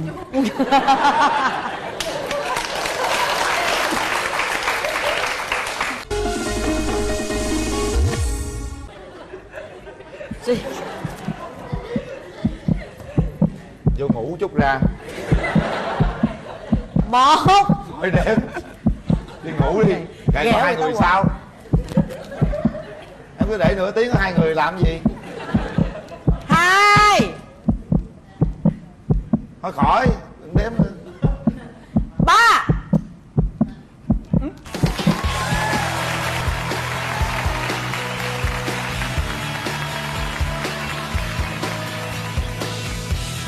Thấy tròn cao dữ vậy. Cả da chân dài. Được không? Ưng ý không? Dạ. Quá ưng đi chứ ngồi. Ưng bụng không? Dạ em cao có 1m64, hôm nay em cố tình em mang đôi 10 phân là 1m74. Không vậy nó mới đại gia. Đứng ưỡn thẳng thẳng lên chút coi đã lùn với người ta rồi mà còn. Trả người ta lại cái đi. Nè, hai cái giống nhau. Lừa nữa. Trời ơi. Bây giờ là thay mặt cho chương trình tặng hai bạn một cái cặp vé đi xem phim. Dạ, cảm ơn chị. Phải đẹp trai, tại vì em không quan trọng cái nào hết, quan trọng cái tính tình hơn. Giống anh Quyền Linh cũng được, giống anh Quyền Linh là tốt. Dạ. Mày giống anh hả? Dạ. Đẹp trai anh nhưng mà có nét da ngâm ngâm giống anh ha. Dạ. Giống nước da. Rồi còn anh trai, em muốn một nửa yêu thương của mình như thế nào? Dạ em thì thích một bạn nữ tóc dài. Tóc dài gì nữa? Dạ, da sáng một tí. Da sáng, có Dạ. sáng đó, Dạ. sáng đó. Dạ, biết chia sẻ. Rồi nãy bạn nói bạn sống rất là tình cảm. Dạ. Và người miền Nam anh. Người miền Nam đó, miền Nam luôn, An Giang. Bên An Giang đây nè. Dạ, qua cái cầu là tới. Rồi qua cầu là tới, em là Đồng Tháp đúng không? Dạ. Đồng Tháp đi qua cầu Dầm Cống. Dầm Cống là cầu Dầm Cống bây giờ đi thẳng tới Kiên Giang luôn, qua luôn ngã ba Lộ Tẻ luôn rồi. Dạ đúng rồi. Là đi một tới luôn. Dạ, Trời ơi, tao nói dễ thương, trắng tươi, trắng hơn em. Ê, cưng quá được đó. 29 tuổi đó mà chưa có mối tình nào. Cái hay là bên đây nè, bên đây cũng tình cảm, bên đây cũng sống tình cảm. Hai người sống tình cảm với nhau là được rồi. Ha. Được, bây giờ nè, em không thích điều gì đàn ông? Em thích người đàn ông. Dạ, Dạ, chào anh Quyền Linh, Rồi chào em. chị Hồng Vân, chào bạn nữ và chào quý vị khán giả. Em tên là Nguyễn Tấn Trường, em năm nay 30 tuổi. Công việc em hiện tại đang làm cố vấn dịch vụ cho một hãng xe ô tô. Dạ, em hiện tại sinh sống và làm việc tại thành phố Hồ Chí Minh. Quê mình ở đâu? Dạ, quê em ở Đồng Tháp ạ. Đồng Tháp. Dạ. Đồng Tháp. Ngoài nhà gái. Còn em? Dạ, em chào chị Hồng Vân, chào anh Quyền Linh, chào Chào bạn em. trai ở bên kia và chào quý vị khán giả. Em tên là Đặng Khởi Phụng, năm nay em 29 tuổi và hiện tại em đang quê ở An Giang và hiện tại em đang làm việc tại thành phố Hồ Chí Minh là bên ngành bên tư vấn chăm sóc khách hàng ở bên lĩnh vực chăm sóc mẹ bé chị. Mẹ Dạ. bé hả? Dạ đúng rồi. Rồi em cho chị biết một chút xíu về cái ưu khuyết điểm của em đi. Về cái ưu điểm của em thì em thấy là em là biết vui vẻ, hòa đồng và quan tâm chăm sóc người khác và em thích mang đến tiếng cười cho người khác nữa. Còn cái khuyết điểm của em là nhiều khi em sẽ gấp á, em sẽ nói hơi gấp, em sẽ có khi em sẽ hơi rối và em nói hơi nhanh một xíu. Dạ, với lại là nó nhiều khi nó cũng hơi có cái hơi rung nữa. Dạ đúng rồi. Dạ. Rồi nhà trai kìa. Điểm mạnh điểm yếu thế nào nói cho đàn gái biết đi. Điểm mạnh của em là em biết nấu ăn, em học hỏi và tiếp thu nhanh, em cũng sống tình cảm và chan hòa với mọi người. Em cũng hay giúp đỡ người khác. Quá tốt. Cũng chia sẻ, cũng chia sẻ với những cái công việc của mình với những người khác để công việc nó tốt hơn. Rồi có điểm yếu gì không? Dạ, điểm yếu em là em thỉnh thoảng em bị hay quên. Thích nhạc nhưng mà không nhớ lời, cũng không nhớ tựa bài hát. Có một cái điểm yếu nữa là đôi khi em một vấn đề nào đó em chịu đựng vượt cái sự giới hạn của em á, thì đôi lúc em không có kiềm chế được cái lời nói, đôi khi người khác nghe dễ hiểu nhầm. Dạ. Tức là đỉnh cao là em có Dạ. thể tuôn ra bất kỳ lúc nào. Dạ. Rồi. Dễ làm người khác bị tổn thương đúng không? Đúng là đôi khi bực mình quá, nói tầm bậy tầm bạ làm người khác tổn thương. Vậy em có mấy mối tình rồi cưng? Dạ, em trước giờ thì em có 3 mối tình đó chị Hồng Vân. Dạ. Có mối tình nào mà vì những cái lời nói tổn thương như vậy mà chia tay không? Dạ, mối tình đầu tiên thì đó là chắc là mối tình đầu tiên đó chị Hồng Vân. Tại vì đôi khi còn trẻ, lúc đó là còn trẻ, không có được chia sẻ và thông cảm với nhau á, nên là những lời nói đôi khi nó không có làm cho người khác người ta hiểu được mình, nên là cũng có, nhưng mà sau đó thì là không có. Em hay sau một cái mối tình đầu tiên đó thì em tự nhìn nhận bản thân mình và em sửa đổi và nhìn lại những cái gì mà mình đã trải qua. Mình nhìn được cái xấu của mình là tốt rồi. Dạ. Rồi mối tình thứ 3 là lâu chưa? Dạ, mối tình thứ 3 thì cách đây khoảng hơn 1 năm. Yêu nhau mấy năm? Dạ, yêu nhau được 8 tháng á. Thì không sao, cũng chưa sâu đậm lắm. Dạ. Mối tình lâu nhất của em là được bao nhiêu lâu? Dạ, đó mối tình đầu tiên á chị Hồng Vân. Dạ là 4 năm á chị. 4 năm. Nhưng mà cái 4 năm đó nó không có liên tục, nó cũng ngắt quãng. Nói chung đó là những mối tình đầu không thể nào quên được, nó là những ký ức rất là đẹp ha. Dạ. Bây giờ nó đã trôi qua hết rồi, Dạ. vẫn mãi là ký ức. Rồi 3 mối tình bên nhà gái. Mình thì sao nè? Dạ, từ đó giờ em chưa có ai thích em, mà em cũng chưa có mối tình nào. Là chưa có ai thích em mà em cũng chưa thích ai luôn, đúng không? Chắc là thời con nít đi học thì chắc là thuộc dạng thích nít thì có, chứ còn con nít không được, con nít đi. không có. Con gái á, là chưa thương ai luôn. Dạ chưa luôn. Ồ vậy hả? Dạ. Ủa, lý do? Chắc là tại hồi nhỏ đó, rồi em đi học hồi cấp 2, cấp 3 đồ á, thì thời đó thì em hơi nhút nhát, em chơi với bạn nữ nhiều. Rồi tới thời, với lại lúc đó em lớp 5, em 50 kg. Xong cái tới thời sau này em đi làm rồi á, thì phải lúc em đi học, em lên Sài Gòn rồi á, thì bắt đầu lại là mình chân ướt chân ráo, mình vừa mới lên thì mình chưa kịp làm quen với sinh hoạt. Tới hồi mà làm quen sinh hoạt là người ta có bạn bè hết trơn, người ta có đôi có cặp, mình cũng chưa có ai. Nhưng mà em có thương thầm ai bao giờ không? Lúc đó em có dạng như mà mơ mộng một xíu, thì thấy anh đây đẹp trai quá thì cũng suy nghĩ một xíu, nhưng mà thương thầm ai thì cũng chưa luôn. Nhưng mà em nghĩ nếu như mà cũng may là chưa thương thầm ai, chứ thương thầm ai mà tính em mà kiểu như mà thương thầm mà thấy người ta không thương mình chắc khổ dữ. Tôi tính em cũng hơi tình cảm một xíu. Dạ. Như vậy thì là cái hình em hình dung cái người yêu của em phải như thế nào? Em hình dung người yêu của em muốn một người phải chững chạc một xíu, một người ấm áp, điềm đạm, và nó sẽ có cho em cảm giác an toàn. Cần đẹp trai không? Cao từ 1m65 trở lên là được, ngoại hình dễ nhìn có duyên là được rồi, chứ cũng không cần phải đẹp trai, tại vì em không cần quan trọng cái nào hết, quan trọng cái tính tình hơn. Giống anh Quyền Linh cũng được, anh Quyền Linh là toàn tốt. Dạ. Này giống anh đó. Dạ. Đẹp trai anh, nhưng mà có nét da ngâm giống anh đó. Dạ. Giống nước da. Rồi còn anh trai, em muốn một nửa yêu thương của mình như thế nào? Dạ em thì thích một bạn nữ tóc dài gì nữa? Dạ, da sáng một tí. Da sáng, có sáng đó, sáng đó. Dạ, biết chia sẻ. Rồi nãy bạn nói bạn sống rất là tình cảm. Dạ. Và người miền Nam anh. Người miền Nam đó, miền Nam luôn, An Giang. Bên An Giang đây nè. Dạ, qua cái cầu là tới. Rồi qua cầu là tới. Em là Đồng Tháp đúng không? Dạ. Đồng Tháp đi qua cầu Dầm Cống. Dầm Cống và cầu Dầm Cống bây giờ đi thẳng tới Kiên Giang luôn, qua luôn ngã ba Lộ Tẻ luôn rồi. Dạ đúng rồi. Là đi một tới luôn. Dạ, em trời chào ơi, tao nói dễ thương, trắng tươi, trắng hơn em. Dạ. Ê, cưng quá, được á. 29 tuổi đó mà chưa có mối tình nào. Cái hay là bên đây nè, bên đây cũng tình cảm, bên đây cũng sống tình cảm. Hai người sống tình cảm với nhau là được rồi. Ha? Được, bây giờ nè, em không thích điều gì ở đàn ông? Em không thích người đàn ông gia trưởng, tính toán, chi ly. Với lại nếu như mà có nóng tính thì kèm lại một xíu. Khi nào em đẩy quá người ta tới cái một đỉnh cao của sự nóng tính người ta mới buông lời em ra. Thấy em là em chịu đựng giỏi lắm ấy, thành ra thường là chỉ có người ta đẩy em thôi chứ em không có đẩy ai hết. Rồi, dạ. Mà người ta đẩy em tới lúc nào em có buông ra những cái lời cay nghiệt không? Không, em chỉ để trong lòng thôi. Nhưng mà sau đó là kiểu như là sẽ như là những cái quan tâm đồ của em bắt đầu nó sẽ giảm đi. Và nếu như mà một khi em dứt khoát rồi em rất là dứt khoát. Tại sao em không nói ra? Thật sự tại vì tính em thì em thích là thật ra phụ nữ cũng có nhiều khi nó cũng hơi lạ xíu là không thích nói nhưng mà muốn người ta hiểu một xíu.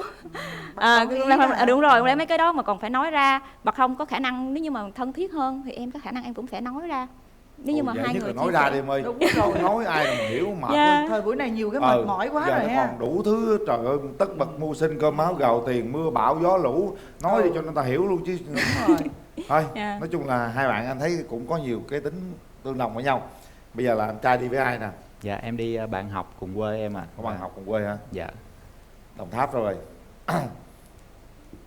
Đồng Tháp hay Sa Đéc hay là Cao Lãnh? Em chào anh Quyền Linh, chào chị Hồng Vân và các bạn trong trường quay. Chào bạn bên nhà gái. Mình tên là Nhi, mình là bạn học cấp 3 của bạn Trường, cùng quê luôn. Quê là ở huyện Cao Lãnh đó nè. Hôm nay em được trường nói là thật ra em là người đăng ký cho trường để tham gia chương trình này.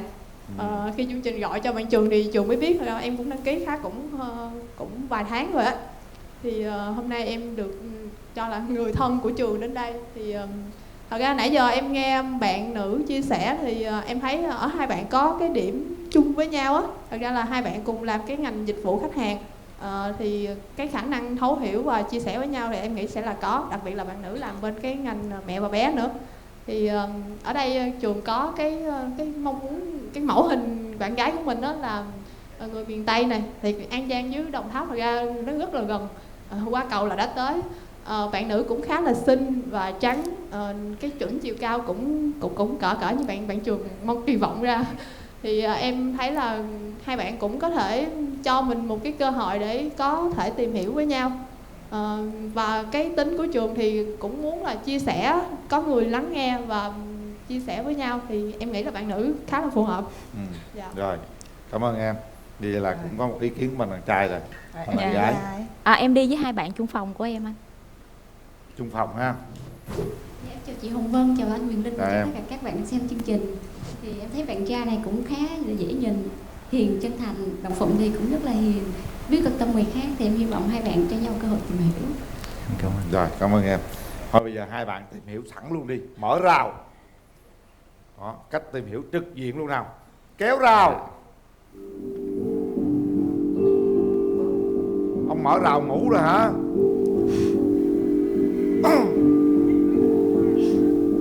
Mở rào. Rào không mở. Ông ngủ rồi. Mở rào.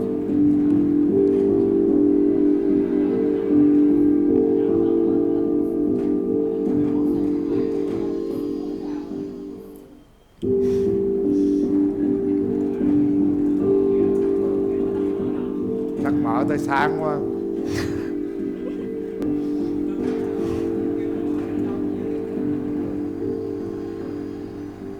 Không được ta lấy tay ta kéo luôn đi.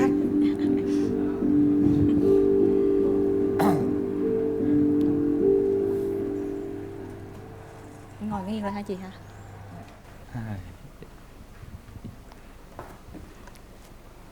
Chào bạn. Dạ em chào anh. Mình có món quà tặng bạn. Em có một cái món bánh em tự làm gửi anh. Rồi, cảm ơn. Rồi mở ra coi quà của Trường là cái gì? Dạ. Trường hơn người ta 1 tuổi đó, xưng anh đi. Dạ. Mở ra coi nào. Là cái khăn chị. Cái khăn hả? Dạ. Sao em tặng cái khăn vậy Trường? Em Dạ, muốn nhắn gửi điều gì trong này? Đây là cái khăn tròn á chị Hồng Vân. Ừ. Thì cái khăn tròn thì mình có thể sử dụng được rất là nhiều trong mọi trường hợp. Nóng á, thì mình choàng cổ để nó tránh nóng, còn khi mà gặp tới cái mùa trời đông sắp tới nè thì mình sẽ bảo vệ được cái vùng cổ của mình. Vùng cổ của mình. Rồi còn em sao Cảm ơn anh. Chiếc khăn gió ấm á. Em hy vọng hôm nay sẽ là một cái buổi bắt đầu ngọt ngào. Cảm ơn. Dạ rồi, cảm ơn. Bên nhà nữ tôi nhận quà nha. Nhà nam nhận quà nhớ chừa lợi nha. Dạ. Ngồi đi cưng. Dạ rồi. Chào Phụng. Dạ, chào anh. Không biết là Phụng đã tới ở thành phố Hồ Chí Minh này được bao lâu rồi? Em lên đây từ năm 2009. Anh lên trước 1 năm, anh lên từ 2008 anh đi học. Dạ. Thì hiện tại công việc của Phụng là nghe nói là bên là chăm sóc bên khách hàng, tư vấn nhiều tư vấn, hơn. Dạ tư đúng vấn. rồi. Thì Trường cũng làm bên lĩnh vực ô tô, cũng là lĩnh vực tư vấn. Dạ. Thì mình hay chia sẻ với khách hàng về những cái lợi thế, những cái điểm mạnh, điểm Đúng yếu. rồi. Nên là Trường cũng hy vọng là Phụng sẽ có thể những cái chia sẻ thật là chân tình với Trường trong cái dịp hôm nay. Thì Hùng nói chuyện giống như nói chuyện khách hàng vậy. Anh em rồi cho nó tình cảm đi cưng. Anh làm như Phụng đi sửa ô tô vậy đó. Anh em hồi hộp quá chị Hồng Vân. Đúng không? Chị Dạ. biết rồi. Em hỏi tư vấn như nào, nếu có con rồi sao? Em cứ nhớ đây là một nửa của mình nhưng không phải đối tác nha. Quan niệm về tình yêu và hôn nhân của em là như thế nào Phụng? Quan niệm của em tình yêu hôn nhân quan trọng nhất là chung thủy. Em nói với em là hai người đến với nhau quan trọng là chung thủy. Và thí dụ như mà có vấn đề gì xảy ra thì cứ nói thẳng ra, không cần phải giấu giếm. Em tôn trọng vấn đề đó. Đúng rồi. Với lại là bao dung và biết chia sẻ. Dạ. Thì anh cũng vậy. Mình khi mà gặp vấn đề nào đó mình cùng ngồi lại với nhau để mình chia sẻ, để mình giải quyết vấn đề đó. Thì mình mới đi được xa. Và tiến được xa và mình thấu hiểu được nhau. Thì quan điểm về tình yêu của anh cũng tương tự như vậy. Đồng hành, chia sẻ và thay đổi. Dạ. Thay đổi để mình phù hợp với đối phương, chứ không phải là đối phương phải thay đổi theo mình rồi mình phải gia trưởng hay là như vậy. Dạ Thì rồi. anh thì không có gia trưởng, Dạ. tính anh rất thoải mái. Nếu mà không- sau này mà mình tiến định với nhau á, thì vấn đề tiền bạc á, thì anh cũng không hy vọng là anh phải là giữ. Ồ, em tưởng em nói là anh hy vọng là anh là người giữ hết. Anh không thích kiểm soát vấn đề mà chi tiêu nó quá đáng. Dạ. Nó phù hợp thôi, phù hợp với mọi hoàn cảnh là được rồi. Dạ rồi. Anh nhận xét, anh thấy em ấn tượng của anh như thế nào? Về ngoại hình thì Ghét Phụng rất là xinh. Dạ, em cảm ơn. Cũng là người miền Tây nữa nên là giọng nói rất là ngọt ngào. Dạ. Ý cặp Dạ. mắt, các cặp mắt Phụng đẹp lắm. Dạ, mắt mà thì rất là có đẹp. thoáng buồn á. Dạ đúng rồi, gặp mắt của em cũng không biết nữa, em thấy em cũng vui vẻ, cũng cười lắm, lâu lâu nó lại hơi buồn một xíu. Hơi buồn mùng 1 Tết đừng tới nhà người ta nha. Ôi, em mùng 1 Tết em chỉ thích ở nhà thôi, thẳng ra em thì em thích là như em thích đi nhà người ta mùng 1 Tết chia sẻ với gia đình nhiều hơn, tức là em thích đi đâu mà đông phải đi chơi với gia đình đồ, những cuối tuần em cũng thích ở bên gia đình đồ nhiều hơn là em không có thích đi ra ngoài nhiều lắm. Nhưng mà Dạ. cặp mắt buồn nhưng mà đẹp. Dạ. Những người có cặp mắt buồn là sống nội tâm lắm. Mắt Linh về mắt buồn, mắt ướt hoài, mùng 1 nhắm đi đâu chứ. Mắt Linh không có buồn. Dạ. Buồn, mắt Linh buồn ghê. Không có buồn, có buồn ngủ thì có. Trường biết không, những Dạ. người phụ nữ mà có cặp mắt buồn vậy á, họ nội tâm lắm, họ ít chịu nói ra lắm. Bởi cho nên em phải khơi gợi, có cái Dạ. gì thì phải nói chứ không có đón ý được đâu, mệt mỏi lắm. Dạ. Em thì có một cái gọi là cái chia sẻ, khơi gợi để cho đối phương của mình á, để đoán ra hết được những cái nỗi lòng. Thì hy vọng là anh sẽ chia sẻ được với Phụng trong những vấn đề mà khó khăn hay là những vấn đề mà khúc mắc sau này. Dạ rồi. Em có thường đi du lịch không? Em cũng như là không phải là, tại vì phải công việc phải tùy, giống như thường nếu như mà lễ Tết em lại thường về quê, và nếu như có đi du lịch thì em đi thuộc dạng em đi cả nhà, tức là em phải cả nhà, em không có đông, tức là em đi với mẹ em với em dì em rồi đó, em thích đi mà đi đông như vậy á, thì đi như vậy em thấy đi mà chia sẻ cái, tại vì em cũng chưa có ai để đi riêng thì em thích đi chung. Em là nếu như mà đi cũng không có xa, giống như đi đâu mà cả nhà thì vui vẻ vậy thôi, còn không mà lễ Tết về ăn uống gì này nọ thì thôi đi ra ngoài. Dạ. Anh thì anh rất là thích đi du lịch, mà theo kiểu là trải nghiệm. Dạ. Mình có thể đi du lịch bụi, Dạ. hoặc là đôi khi mình muốn một cái thư giãn thì mình có thể đi những cái nơi nó sang trọng hơn chút xíu. Dạ. Nói chung là mang cái tính là cho nó thoải mái và trải nghiệm Dạ, đúng rồi. cái bản thân. Rồi, bây giờ em bước tới nắm tay cô gái ha. Đó, Vậy em mặt run đứng quá, em lên cũng lạnh, em để cũng truyền cảm xúc cho nhau nào. Dạ. Rồi hỏi đi, nếu bây giờ anh về đội em thì em mong muốn anh sẽ làm gì? Nếu mình đến được với nhau, Dạ. để tìm hiểu, cũng giống như là tiến tới xa hơn, thì anh hy vọng anh sẽ là một cái bờ vai để cho em có thể là ngã vào, tựa vào khi mà có một vấn đề gì đó không vui. Dạ. Nếu trong trường hợp mà có gì đó không vui, cứ nói thẳng với anh và chia sẻ với anh. Dạ. Anh sẽ thay đổi mình hoặc là lắng nghe em nói. Dạ. Em cũng cần tìm một người như vậy. Em có lo lắng gì ở bạn trai đang đứng đối diện với em hay không? Em chỉ lo lắng như mấy bạn nói đó, là bạn như mà nói mà không có, nhiều khi nóng quá đó, không có kiềm chế được đó, thì em hy vọng là bạn có thể là sau này nếu như mà có thể tiến xa hơn thì có thể là sẽ có kiềm chế lại một xíu những cái lời nói, thật sự tại có những cái lời nói nó còn hơn cả những cái đánh. Dạ, anh hứa anh sẽ cố gắng thay đổi. Dạ rồi, em chỉ hy vọng là như vậy thôi. Hát tặng bạn gái một bài đi. Em cứ nắm tay đừng buông tay ra. Lúc này là chúng ta đang tìm Dạ. cảm xúc cho nhau. Em thì không có thuộc được nhiều bài hát, cũng giống như thuộc lời, thì em xin hát một đoạn ngắn, được không ạ? Được, Dạ. em giống y chang chị á, bài nào cũng biết mà không có nhớ lời bài nào á. Dạ. Từ khi quen em, anh đã biết bối rối, vì những lúc thoáng nghe em cười. Em yêu kiều thước tha, cho lòng đắm say. Cuộc tình này dài lâu, ngủ sâu vòng tay em ai. Dạ, em hết nhớ rồi. Nhiêu đó là đủ rồi. Dạ. Nhiêu đó đủ rồi.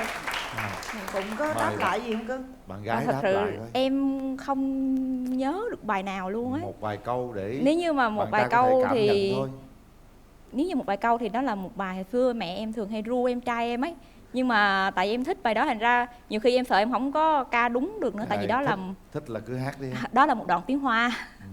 Thành ra em sợ nhiều khi em ca mà nó không có đúng từ á, thành ra là dạ. Đó là để em suy nghĩ một xíu nha. 我沿着一只小羊，在跟它盛放。每天拿着的皮皮特比饭，不完渐渐打在我跟堂。Thật sự đó là một cái bài hát, đó là một cái chàng trai yêu thầm một cô gái và hàng ngày là ước mơ được làm một chú cừu nhỏ đi theo sau lưng cô gái trên cánh đồng. Trời, và hàng ngày quá. được cô gái đánh ở trên cái lưng. Bài nãy em dịch ra trước hát nó còn hay hơn nữa. Em còn sợ em không có hát được nữa. Dạ. Thôi tốt rồi. Thôi, Dạ. chúng ta trở về vị trí đi. Trở về vị trí nào? Đây. Thấy nút bấm của mình chưa nào? Đây, bấm này. Ở đâu? Bây giờ thì hai em đã trao đổi với nhau, được nghe ý kiến của người thân, đã nắm tay nhau để truyền cảm xúc, để xem cảm giác là đây có phải một nửa mảnh ghép của mình hay không. Những lời hứa ngọt ngào, những sự trao đổi về yêu thương với nhau đã có rồi. Vấn đề còn lại là kiểm tra lại con tim của mình. Hãy hướng về phía trước, nhắm mắt lại để xem nhịp tim của mình có đập chung một nhịp hay không. Nếu đúng, đừng ngại ngùng bấm nút bất kỳ lúc nào. Nếu không đúng, không cần bấm. Rồi, bây giờ Sau sau 3 3 tiếng tiếng đếm nha. 1 2 3. Hết thời gian. Rồi. Đấy. Chúng ta cũng lớn rồi, mạnh dạn lên nắm tay nhau nào. Đây là lần đầu tiên chúng ta làm quen nhau với sự chứng kiến hàng triệu người, và những cái lời hứa chúng ta không bao giờ nó phai mờ theo năm tháng đâu. Hứa cái gì làm y chang như thế nha. Hôm nay em nhìn ống kính đi, gia đình của bạn gái đang theo dõi truyền hình, em hứa điều gì đi? Cái chị thấy nè em, trong cái gọi là cái mối tình này á, nếu mà có thành công á thì em phải là người gọi là người chịu, là cái người mà dẫn lối đưa đường và cái người chịu thiệt thòi cho cô bé Phụng này, tại vì đây là mối tình đầu tiên của cổ đó. Dạ. Đầu tiên về mọi phương diện luôn á. Dạ. Xin chào hai bác. Cho phép con xin được che chở cho Phụng và được dìu dắt và tìm hiểu Phụng để là một cái bờ vai để có thể che chở được cho Phụng về sau này. Con xin hứa. Rồi, Phụng nói gì với gia đình của bạn trai đi. Dạ con với ba mẹ mình nữa. Dạ con chào hai bác và ba mẹ. Nhưng con hy vọng là hôm nay sẽ là một cái khởi đầu tốt đẹp, và nếu như mà con và anh sẽ đến được với nhau thì con hy vọng là hai bên sẽ xem gia đình hạnh phúc, và con sẽ xem ba mẹ anh như ba mẹ con, và anh cũng xem ba mẹ con như ba mẹ anh. Trời ơi, hay quá. Hỏi Phụng câu này, em có một cái trực giác là cái người đàn ông bên cạnh em sẽ là người để cho em tin tưởng, một cái người đàn ông tốt đối với em không? Em có cái trực giác đó không? Có một xíu. Có một xíu đúng không? Anh thấy là anh theo cảm giác của anh thấy là nhiều đấy, chứ không phải một xíu đâu. Đó, bởi vì ở bạn trai này anh thấy có một sự tin tưởng rất là lớn. Bạn gái thì lại càng tin nhiều hơn nữa. Hy vọng rằng với những sự tin tưởng của tất cả mọi người, với những lời hứa mà các bạn đã nói với nhau đó, hãy giữ lấy và yêu thương nhau, nhường nhịn nhau, chịu đựng nhau để chúng ta cùng đến với một cái chặng đường rất dài trong tương lai. Đó, còn bây giờ thì chúng ta hôn nhau nào.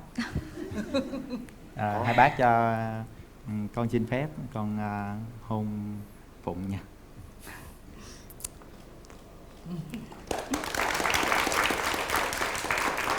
Hôn đầu đời đó. Được đó Phụng, bạn trai này rất là hiền luôn á. Chắc anh nghĩ nóng, chắc không nóng dữ lắm đâu. Rồi bây giờ mình nhận quà của chương trình đi. Đúng rồi, quà đâu nào? Đây là một cái voucher 50% giảm giá khi mà các em đi mua máy lọc nước cao cấp Macano. Mặc kệ nó. Mặc kệ nó.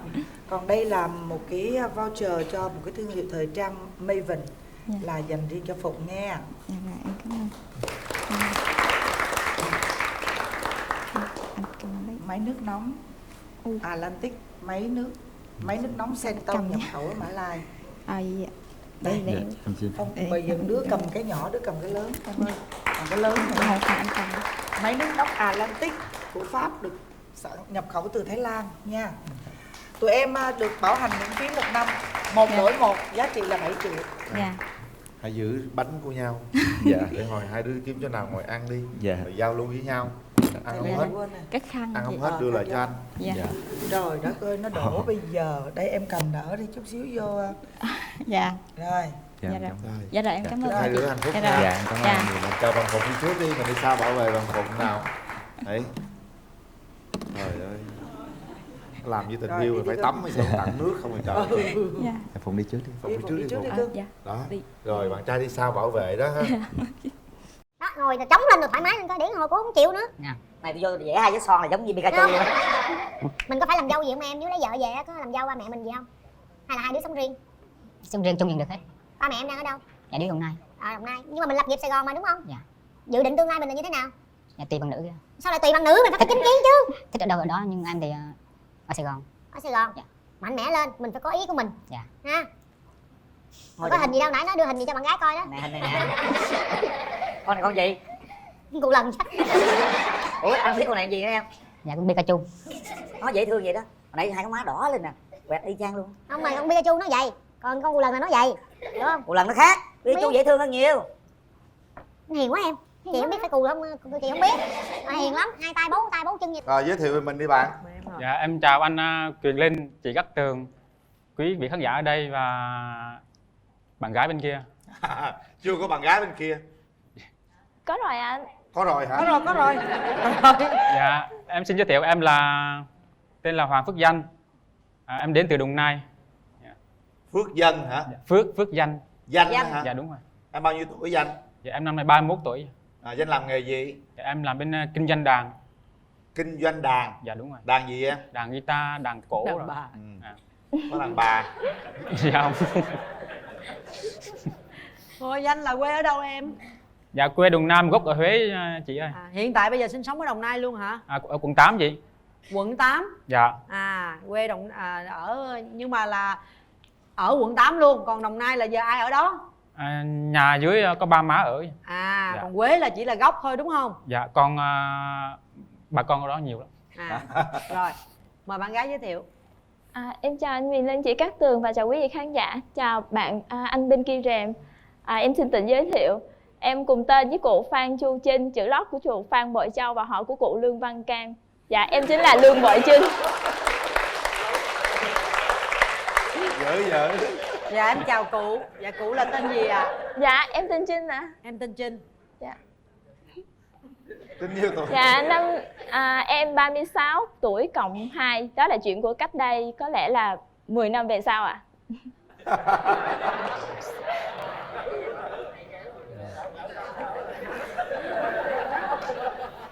Quê em ở đâu? Dạ em ở Sài Gòn ạ chị. Ở chỗ nào em? Dạ nói địa chỉ đúng không chị? Không nói chỗ rồi địa chỉ người ta tới kiếm em. Dạ em ở quận 10. Quận 10, quận 8 là cách nhau sao không em? Dạ chắc không xa đâu, cách vào hai cái cầu à chị. Hai cái cầu, em tính luôn hả? Hai cầu hả? Cầu gì em? Cầu Nhị Thiên, phải Nhị Thiên Đường.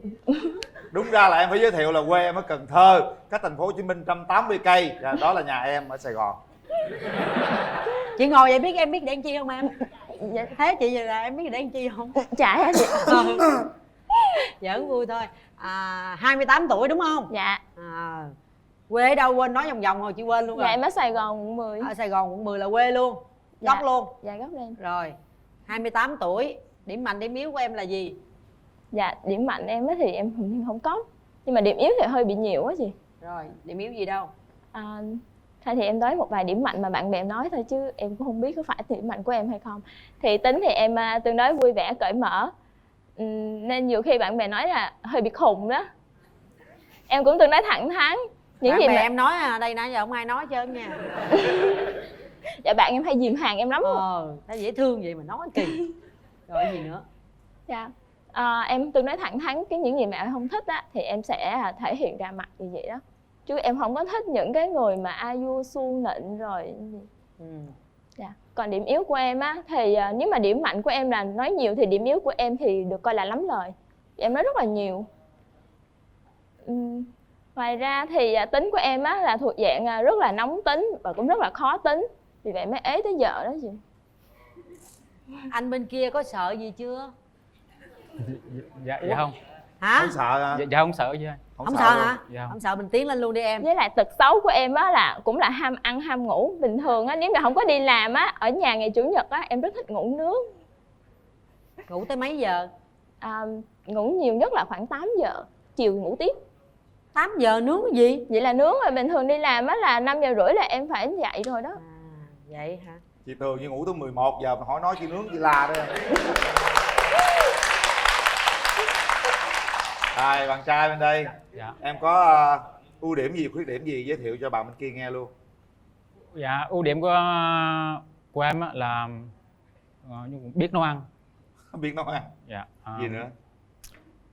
Không hút thuốc. Nhậu thì có nhậu nhưng mà cũng không có nhiều lắm. Anh nghĩ chắc em không nhậu nhiều đâu, nhìn là biết rồi. Dạ. Rồi gì nữa? Thích khuyết điểm không? Dạ có. Khuyết điểm gì?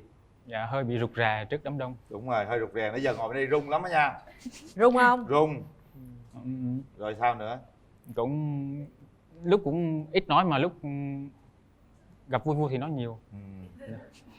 Bây giờ thở đều ơi, nó đỡ rung, bớt rung chưa? Dạ bớt. Bây giờ hát câu gì cho đỡ rung ơi.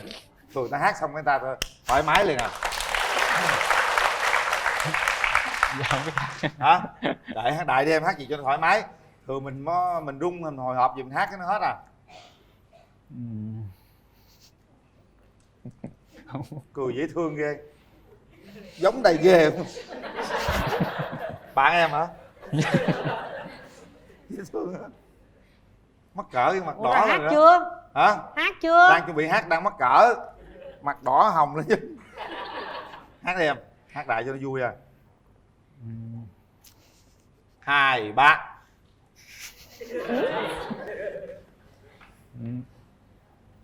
Chẳng biết hát, rung hát không được. Biết đọc thơ không? Không luôn hả? Rung đọc Rung được. quá hả? Em có mấy mối tình rồi?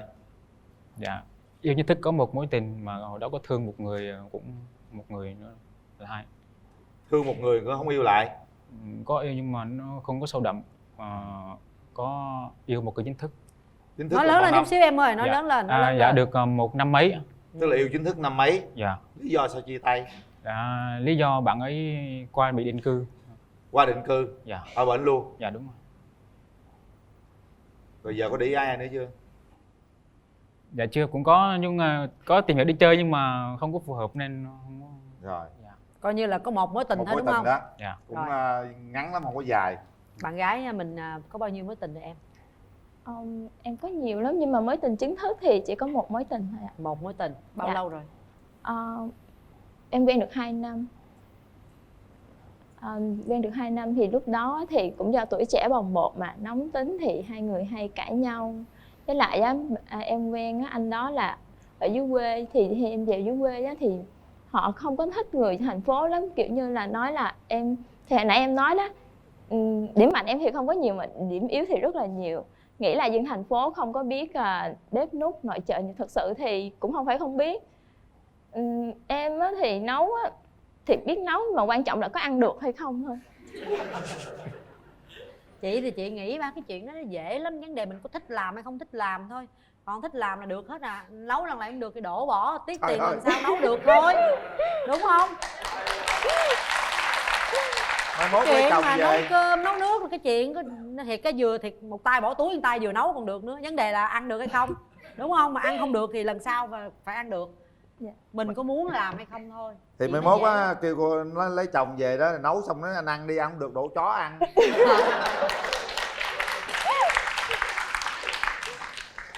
Rồi cuối cùng là vậy thôi, cái là chia tay đó hả? Thì cũng do tuổi trẻ bồng bột hay cãi nhau á, sau đó thì anh đó xuất khẩu lao động rồi thì tụi em cũng chia tay. Đi luôn. Ồ, Dạ. hai người này giống nhau cái vụ là đối phương ăn ở sao mà đối phương đi luôn không bao giờ trở lại. Được, hai người ở lại mình gặp nhau. Yên tâm, anh đi nấu ăn được mà đúng không? Dạ. Nãy bạn nấu ăn tốt đúng không? Dạ tốt. Vậy là khỏe rồi. Rồi. Thôi giờ mình nói điều gì sẽ giúp cho em tìm được tình yêu phù hợp như thế nào đó? Cái gì phù hợp? Cái mẫu người em muốn tìm như thế nào á? Nãy em Gái á. quan trọng phù hợp gì đó. Dạ, mẫu người em thì cũng đơn giản lắm, nhưng cũng nhìn thì dễ thương chút xíu, không cần đẹp lắm đâu. Đẹp ở đầu ra. Nhưng mà anh ơi, em xấu lắm anh ơi. Không sao đó. Anh đây dễ thương lắm em. Hỏi đưa hình cho em coi biết liền à. Cho em coi liền đi anh. Hả? Được, hỏi đưa hình cho. Dễ thương lắm. Nói chuyện thì giọng nói, em thích giọng nói. Thích giọng nói rồi đúng không? Dạ. Giọng nói nghe. Nghe giọng nói thích rồi đó. Dạ. Gì nữa không em? Có tiêu chuẩn gì nữa không? Con nói gọn gọn đi, coi cái mẫu hình em giống ai cho dễ tưởng tượng đi. Vậy đi. Có mẫu người lý tưởng không? Mẫu người lý tưởng thì không có này. Vậy bây giờ tôi làm ai cũng được phải không? Dạ. Dạ luôn hả? Dạ. Trời, đâu cần thiết mà ế mình mà xuống giá dữ vậy đâu trời. Sao dễ như vậy? Cao thấp gì đó, nước da trắng đen gì không? Da thì nhìn trắng trắng được, đừng đen quá rồi. Trời, vậy mình nói sao cũng được. Không cần trắng lắm đâu. Nhìn... Bữa nay đen thù lùi à? Đen thù lùi rồi sao, rủ đen thù lùi thì sao? Thôi cũng được luôn. Cũng được luôn. Thôi cái này dễ thiệt. Thôi vậy bạn gái đi. Mẫu người bạn trai cần tìm của em là như thế nào? Tại vì á thì em thì quá thấp nên em muốn mẫu bạn trai của em á, tại vì bạn trai thì sau này có khả năng sẽ là chồng, thì em mong muốn là cao từ 1m7 trở lên. Em cao nhiêu? Em cao có 1,5 m rồi chị. Có 1,5 m làm gì kiếm người 1m7 dữ vậy? Thì hồi đó em mơ ước được làm tiếp viên hàng không nhưng mà lùn quá, đi đăng ký vô ta đuổi ra. Nên sau này á, nếu như mà con cái em ra đời á, em mong muốn nó được là nói nghiệp mẹ nó, ít ra thì chiều cao của ba với mẹ cộng lại cũng phải được, con gái cũng được 1m6, đủ tiêu chuẩn. 1,5 m cộng 1m7 Vậy em là 1m6 mét mấy rồi? 1,5 m. 1,5 m, đây 1m1 là 2m6 đúng rồi.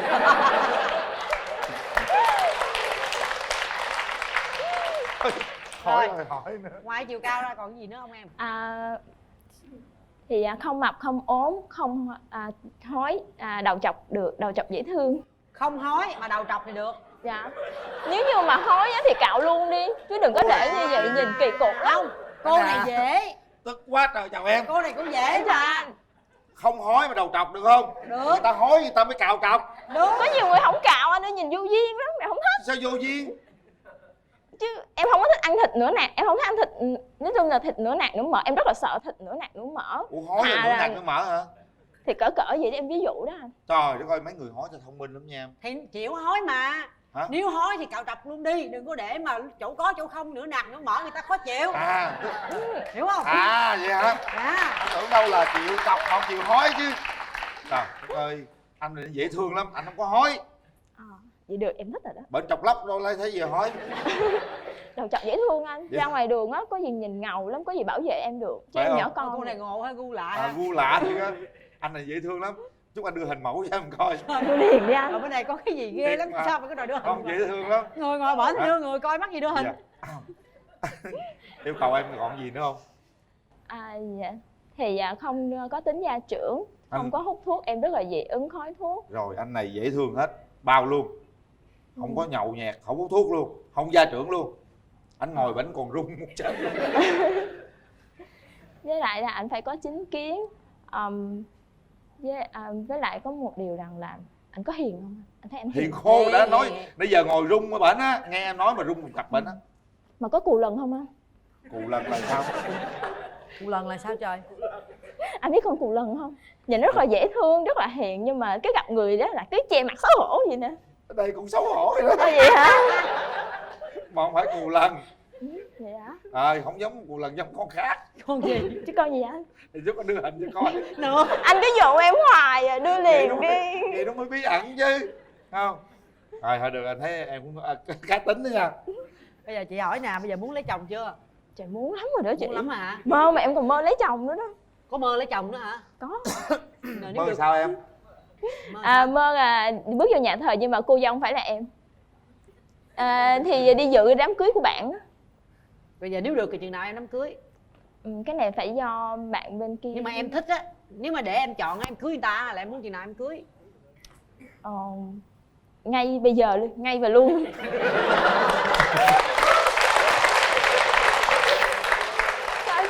nha.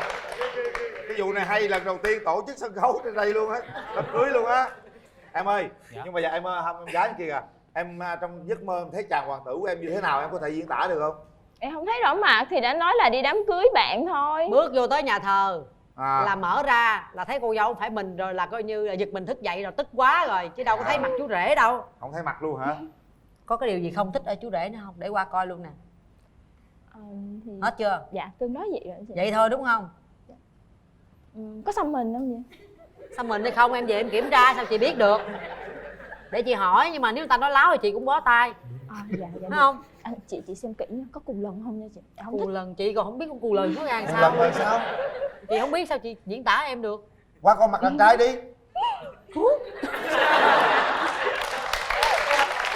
Trời ơi nè, đó kìa. Hả? Làm Rung, gì đang rung. bấu miếu gì dữ vậy? Chào chị Cát Tường. Đứng lên coi. Đỏ hết trơn rồi không? Này cao mét nhiêu? Dạ mét 68. 68 hả? Dạ. Chắc không? Dạ chắc. Nó lùn vậy? Đã đo rồi. Dễ thương lắm mà. Cù gì đây? Mắt có duyên lắm á, giống Pikachu á. Làm gì rung dữ vậy trời? Cái gì mà thở dữ vậy? Hồi nãy má ửng đỏ luôn á em. Thôi, ngồi xuống đi, để rung quá, ngồi xuống. Mất cỡ tội nghiệp người ta. Chưa nói gì hết trơn, tôi có ăn thịt ăn cá gì mấy người đâu trời ơi. Chừng nào lấy vợ được em? Dạ, năm này năm sau thì được. Năm này năm sau, lấy luôn bây giờ bữa nay được không? Dạ được.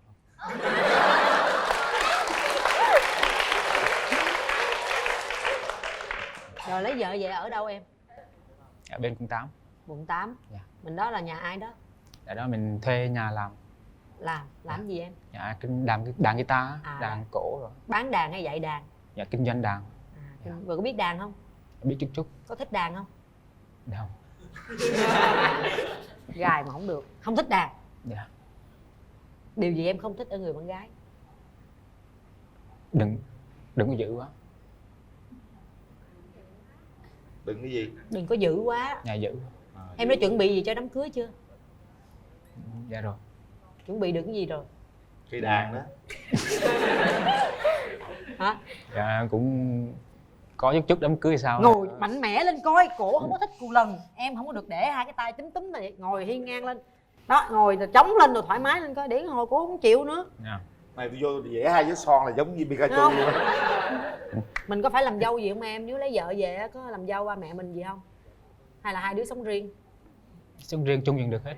Ba mẹ em đang ở đâu? Dạ đứa Đồng Nai. Ở Đồng Nai. Nhưng mà mình lập nghiệp Sài Gòn mà đúng không? Dạ. Dự định tương lai mình là như thế nào? Dạ tùy bằng nữ kia. Sao lại tùy bằng nữ? Mình phải có chính kiến chứ. Thích ở đâu ở đó, nhưng em thì ở Sài Gòn. Ở Sài Gòn? Dạ. Mạnh mẽ lên, mình phải có ý của mình. Dạ. Ha. Có hình gì đâu, nãy nó đưa hình gì cho bạn gái coi đó. Nè hình này nè. Con này con gì? Cù lần chắc. Ủa anh không biết con này gì nữa em? Dạ cũng Pikachu. Nó dễ thương vậy đó. Hồi nãy hai cái má đỏ lên nè, quẹt y chang luôn. Không mà con Pikachu nó vậy, còn con cù lần là nó vậy, hiểu không? Cù lần nó khác, Pikachu dễ thương hơn nhiều. Hiền quá em. Chị không biết phải cù không, chị không biết. Hiền lắm, hai tay bấu chân vậy nè. Không, hôm nay dễ thương lắm mà nha. Hiền bên khô đàn trai à. hơi bị ngon á. Để đi lấy về dễ ăn hiếp em. Em tính luyện đến. Được. Nhưng mà chỉ có được một mình em ăn hiếp thôi, người ngoài em không cho ăn hiếp. Đúng rồi, tự nhiên của em ai thì dám ăn em hiếp. mới nói là Hiền cô có cù lần quá không, ý là Hiền thì Hiền với em thôi, ra ngoài ít ra cũng phải bảo vệ được em, chứ ra ngoài để người khác ăn hiếp em đâu có chịu. Nó vậy em phải huấn luyện chứ. Nhưng Em mà phải con huấn cù luyện. lần mình huấn luyện được mà em. Hiểu không? Mỗi lần nó che là vậy, cái kiểu để tay xuống, cái để xuống à. Dạ. Ha. Rồi hôm nay mình có đi với người thân không? Dạ em đi với hai cô bạn thân với lại một chị học chung. Rồi bây giờ mình hỏi mấy người đó coi. Chị không biết con cù lần, hỏi mấy chị coi là bên kia sao ha. Rồi chào các bạn. Dạ chào chị Chào Cát em. Tường. Chào anh Nguyên Linh. Chào em. Thôi em Dạ, nhận chào xét anh, lại cũng giùm chị chào. vài lời đi ha, chứ chị không biết. Em thấy sao? Thấy anh này sao? Dạ em thấy tính anh cũng khá là hiền á. Nhưng mà dễ thương đúng không? Dạ. Mà em thấy hình như anh chưa có được tự tin cho lắm.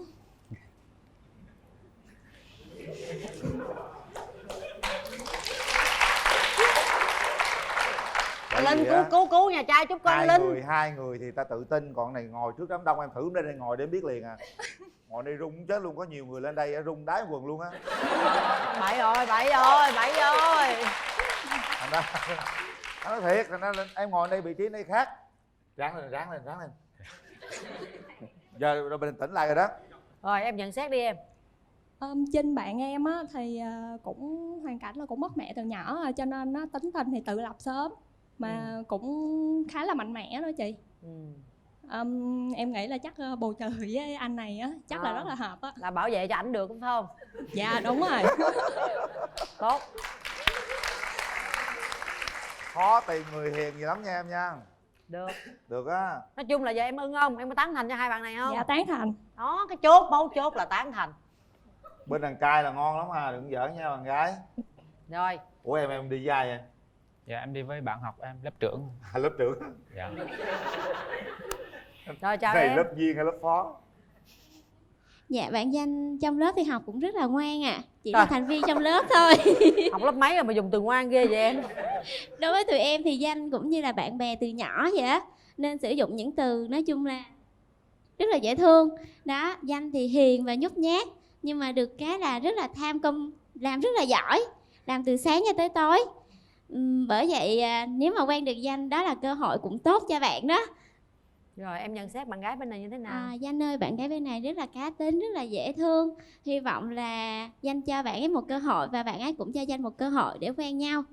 Như vậy Hằng nghĩ là sau này hai bạn sẽ có một cái tương lai tốt đẹp hơn. Rồi, cảm ơn bạn. Thôi, chị quyết định giao cuộc lần này cho em đi. Giao hình ảnh liền nha. Kéo màn lên. Chuẩn bị. Bớt bình tĩnh lại, có anh đứng kế bên, không lo gì hết. Chuẩn bị. Xin mời. 1, 2, 3. Cút hà. Cảm ơn quà. Dạ em cảm ơn. Không Pikachu nha, không phải cù lần đâu. Đứng nguyên đứng sát bên đây. Sao cứ nắm tay hoài, nhìn thẳng cô gái thôi. Nhìn thẳng vô mắt cô gái coi sao. Hả? Chào cô tiếng thôi.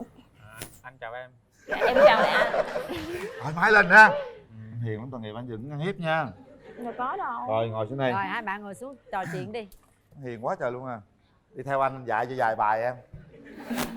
Rồi chúng ta có 2 phút nói chuyện với nhau nha. Trò chuyện thoải mái lên em trai nha. Bắt đầu. Anh có gì muốn nói với em không? Dạ, nhìn em cũng dễ thương. Anh thấy em mập đúng không? Không mập cũng vừa chứ không mập lắm. Yeah. Thấy em có gì khác so với lúc chưa gặp không anh? Không, thấy cũng không có gì. Nó cũng dạ. trong tưởng tượng thôi chứ không gì hết. Nếu anh không có gì hỏi thì em hỏi nha. Vì á thì anh có ăn thịt bò không anh? Có. Có hả? Em không ăn được thịt bò. Không sao. Em không ăn, anh ăn. Vậy khi mình hẹn hò ăn được thịt heo phải không? Mình đi hẹn hò đó, vậy anh có chiều em không ăn thịt bò không anh? Đứng lên. Có. Kéo phải xuống. Rồi lại bò gì đó tiếp. Với lại á em có thói quen á là tháng 7 á em hay ăn chay, ăn nguyên tháng đó. Anh có ăn chung với em được không ạ? Được nhưng mà không biết làm có nổi không. Thì anh sang thịt bò. Chắc cũng được nhưng mà chắc cũng được. Trời ơi, chuyện ăn uống đâu có quan trọng đâu trời, vô chuyện tình yêu đi. Ủa lên đây nói chuyện ăn uống hả? Ta ăn không, gì tại vì cái đó là cái ta ăn gì miễn ta yêu mình thôi. Mới gặp ngày yêu nhau, anh biết ăn thịt bò không? Tình yêu cái gì? Tại vì em dị ứng thịt bò mà. Rồi làm lại. Xe nháp làm lại. Rồi vô chuyện tương lai đi em. Chuyện tình yêu hai người bắt đầu. Anh dự định đó là khi nào kết hôn vậy anh? Nếu được thì cuối năm hoặc là năm sau thì cũng được. Cuối năm hả? Anh có chuẩn bị gì rồi anh? Cũng có được chút. Chút là sao anh? Là bao nhiêu ạ? Thì cũng đủ đám cưới. Đám cưới giờ ở đâu em? Đám cưới gì ở đâu anh? Anh thích quận mấy thì anh ở quận đó thôi. Nhưng mà anh làm ở quận 8. Anh là quận 8, vậy nhà anh ở đâu ạ? Nhà ở Đồng Nai. Đồng Nai hả? Yeah. Em muốn ở Sài Gòn được không anh? Cũng được. Nếu như em bắt rễ thì sao anh? Sao cũng được. Cũng được.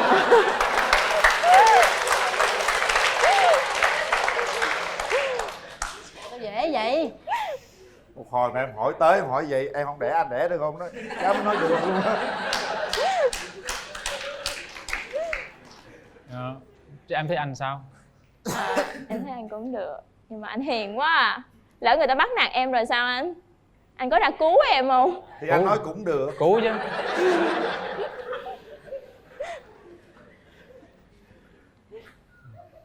Anh còn gì muốn hỏi không anh?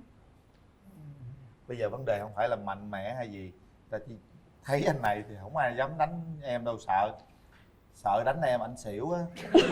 Đừng có lo gì đâu. Em hỏi đi, để con hỏi hoài vậy. Hỏi đi ha. Nào. Rừng không biết hỏi gì luôn á. Anh không hỏi gì em hỏi tiếp à. Hỏi tiếp. Trời ơi.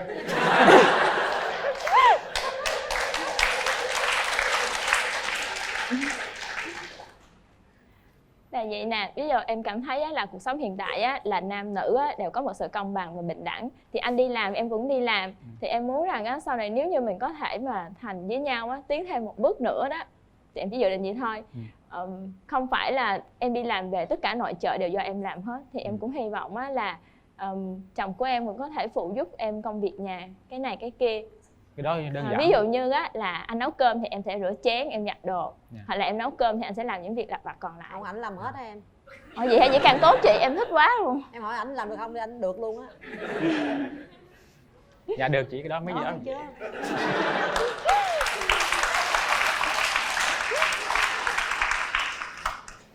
Mà nói được phải làm được nha ông. Dạ, đó. Mà này được mà. Riết còn hôn không làm đi. Em cứ hỏi tiếp đi anh. Hỏi đi em.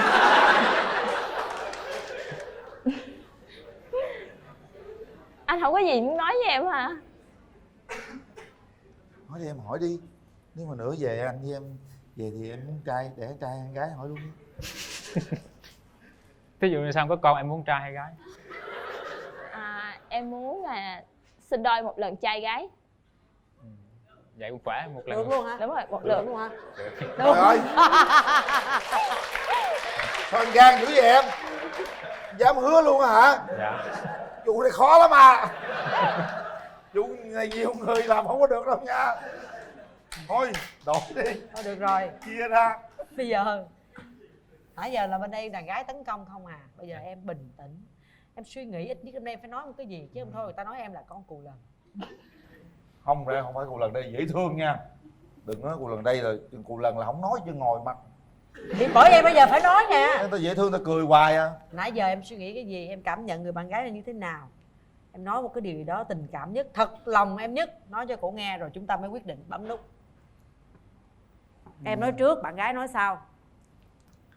Thì hôm nay anh tới đây thì anh cũng muốn tìm một nửa của mình. Thì, anh thấy em thì anh cũng hợp vào đó. Nhưng mà anh có thấy em hung dữ lắm không? Thấy cũng bình thường chứ không có dữ. Bạn bè em nói em hung dữ lắm á. Biết nữa. Với lại em cũng rất là nóng tính nữa. Ai mà quen được em là phải giỏi chịu đựng. Đấy. Anh chịu đựng được. Đấy. Chịu được. Yên tâm. Em có yêu cầu gì nữa không đàn trai? Vụ đó đàn trai hay lắm à. Dạ. Cái này để anh hỏi chứ em hỏi nhiều rồi anh kỹ quá à. Em hỏi đi em. Em không biết hỏi gì nữa. Nói tiếp đi, nói tiếp. Đang cái cảm xúc đó, nói tiếp đi em. Em thích em là người thích lãng mạn lại không lãng mạn. Con gái ai cũng thích lãng mạn hết nhưng mà đừng có lãng xẹt được à. Rồi. Cái đó được. Nãy giờ em có tình cảm gì với cổ chưa? Có rung động gì chưa? Cảm xúc trong người em như thế nào? Dạ nhìn thì cũng cảm tình đó. Không biết bạn gái đó nhìn bên đây sao? Thì hỏi cổ. Em thấy anh sao? Em thấy anh hiền quá. Chắc. Anh không sợ em ăn hiếp anh hả? Không. Em giỏi ăn hiếp người khác lắm á. Không sao đâu. Đây không sợ gì chứ á. Em có làm gì làm cũng không sợ gì luôn. Đừng có đánh đập là tàn nhẫn được rồi. Đừng giỡn nha, làm lì vậy chứ là nhiều khi giờ cũng ghê gớm lắm. Đứng lên đây, đứng lên. Tiến tới. Nắm tay. Rồi muốn nói gì nói. Tỏ tình. Nãy giờ người ta hỏi mình không à. Nếu mà nói có cảm tình rồi thì mình tỏ tình đi. Rồi mình quyết định. Để em thôi, cổ không bấm nút đâu. Tại vì cổ đang chê mình hiền quá đó. Cái vụ xíu em có bấm chuông không? Hỏi vô duyên vậy trời. Câu này khó quá, bỏ qua đi anh. Nắm tay thấy sao em? Nắm tay đi, nắm tay đi. Nắm tay đi rồi nói chuyện. Nắm hai tay cho trân trọng. Rồi. Đố em xin cổ hôn đường cái á.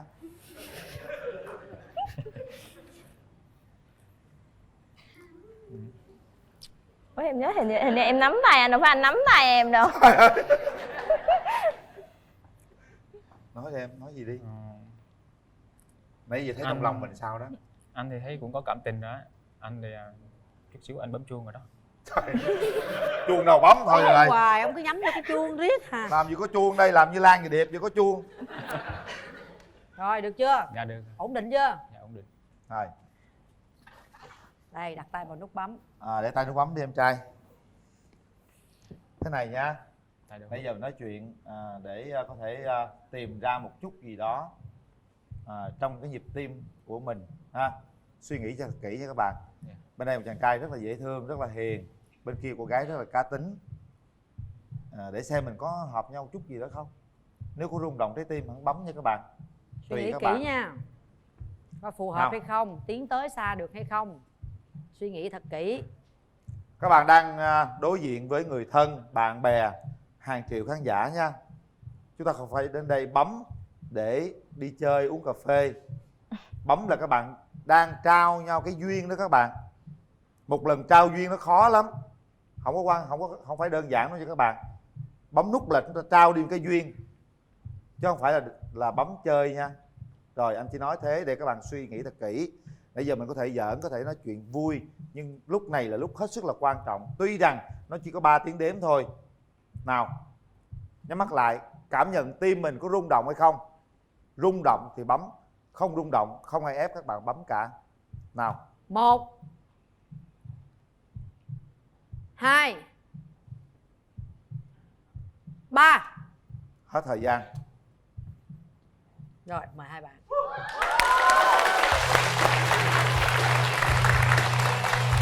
Chúc mừng các bạn. Nắm tay nhau trước đi. Bây giờ chính thức các bạn nắm tay nhau. Chúng ta đã chính thức hẹn hò với nhau. Nào.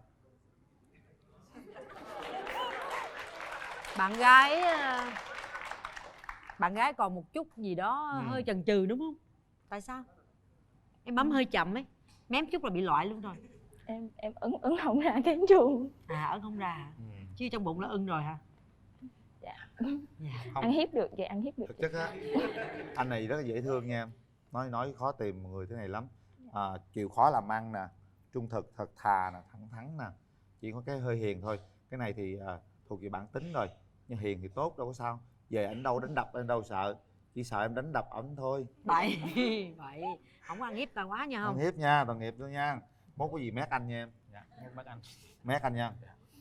Rồi, gửi tặng các bạn những chiếc vé xem phim của hệ thống Cinebox 212 để chiến thắng. Có thể đi xem phim để tìm hiểu nhau kỹ hơn. Gửi tặng hai bạn nước xịt thơm miệng thảo dược Relax. Cầm đi anh, sao bắt em cầm. Nhiều lắm, anh nào rồi cũng phải cầm. Gửi tặng hai bạn máy nước nóng hiệu Atlantic. Máy nước nóng hiệu Senton với tổng trị giá là 7 triệu đồng gửi tặng hai bạn. Rồi, nắm tay bạn gái đi. Rồi. Nắm đi sao xem mà bạn phim, nói tìm hiểu nhau nha. Và sớm báo tin vui cho chúng tôi nha. Rồi, chúc mừng hai bạn. Đi hướng này. Khi nào cổ ăn hiếp em nhớ gọi điện cho anh nha. Nè, thấy không? Đây là cái cặp đôi đầu tiên mà nhận bao nhiêu quà mà cái tay vẫn không buông ra, mọi người thấy không? Vẫn nắm chặt không có buông. Thường mấy cặp kia là nhắc nắm tay hoặc quà ra một cái là buông tay. Nắm từ đây xuống dưới tới dưới luôn còn nắm. Dễ sợ thiệt. Tội nghiệp em tôi nói gì cũng dạ gì cũng được hết trơn.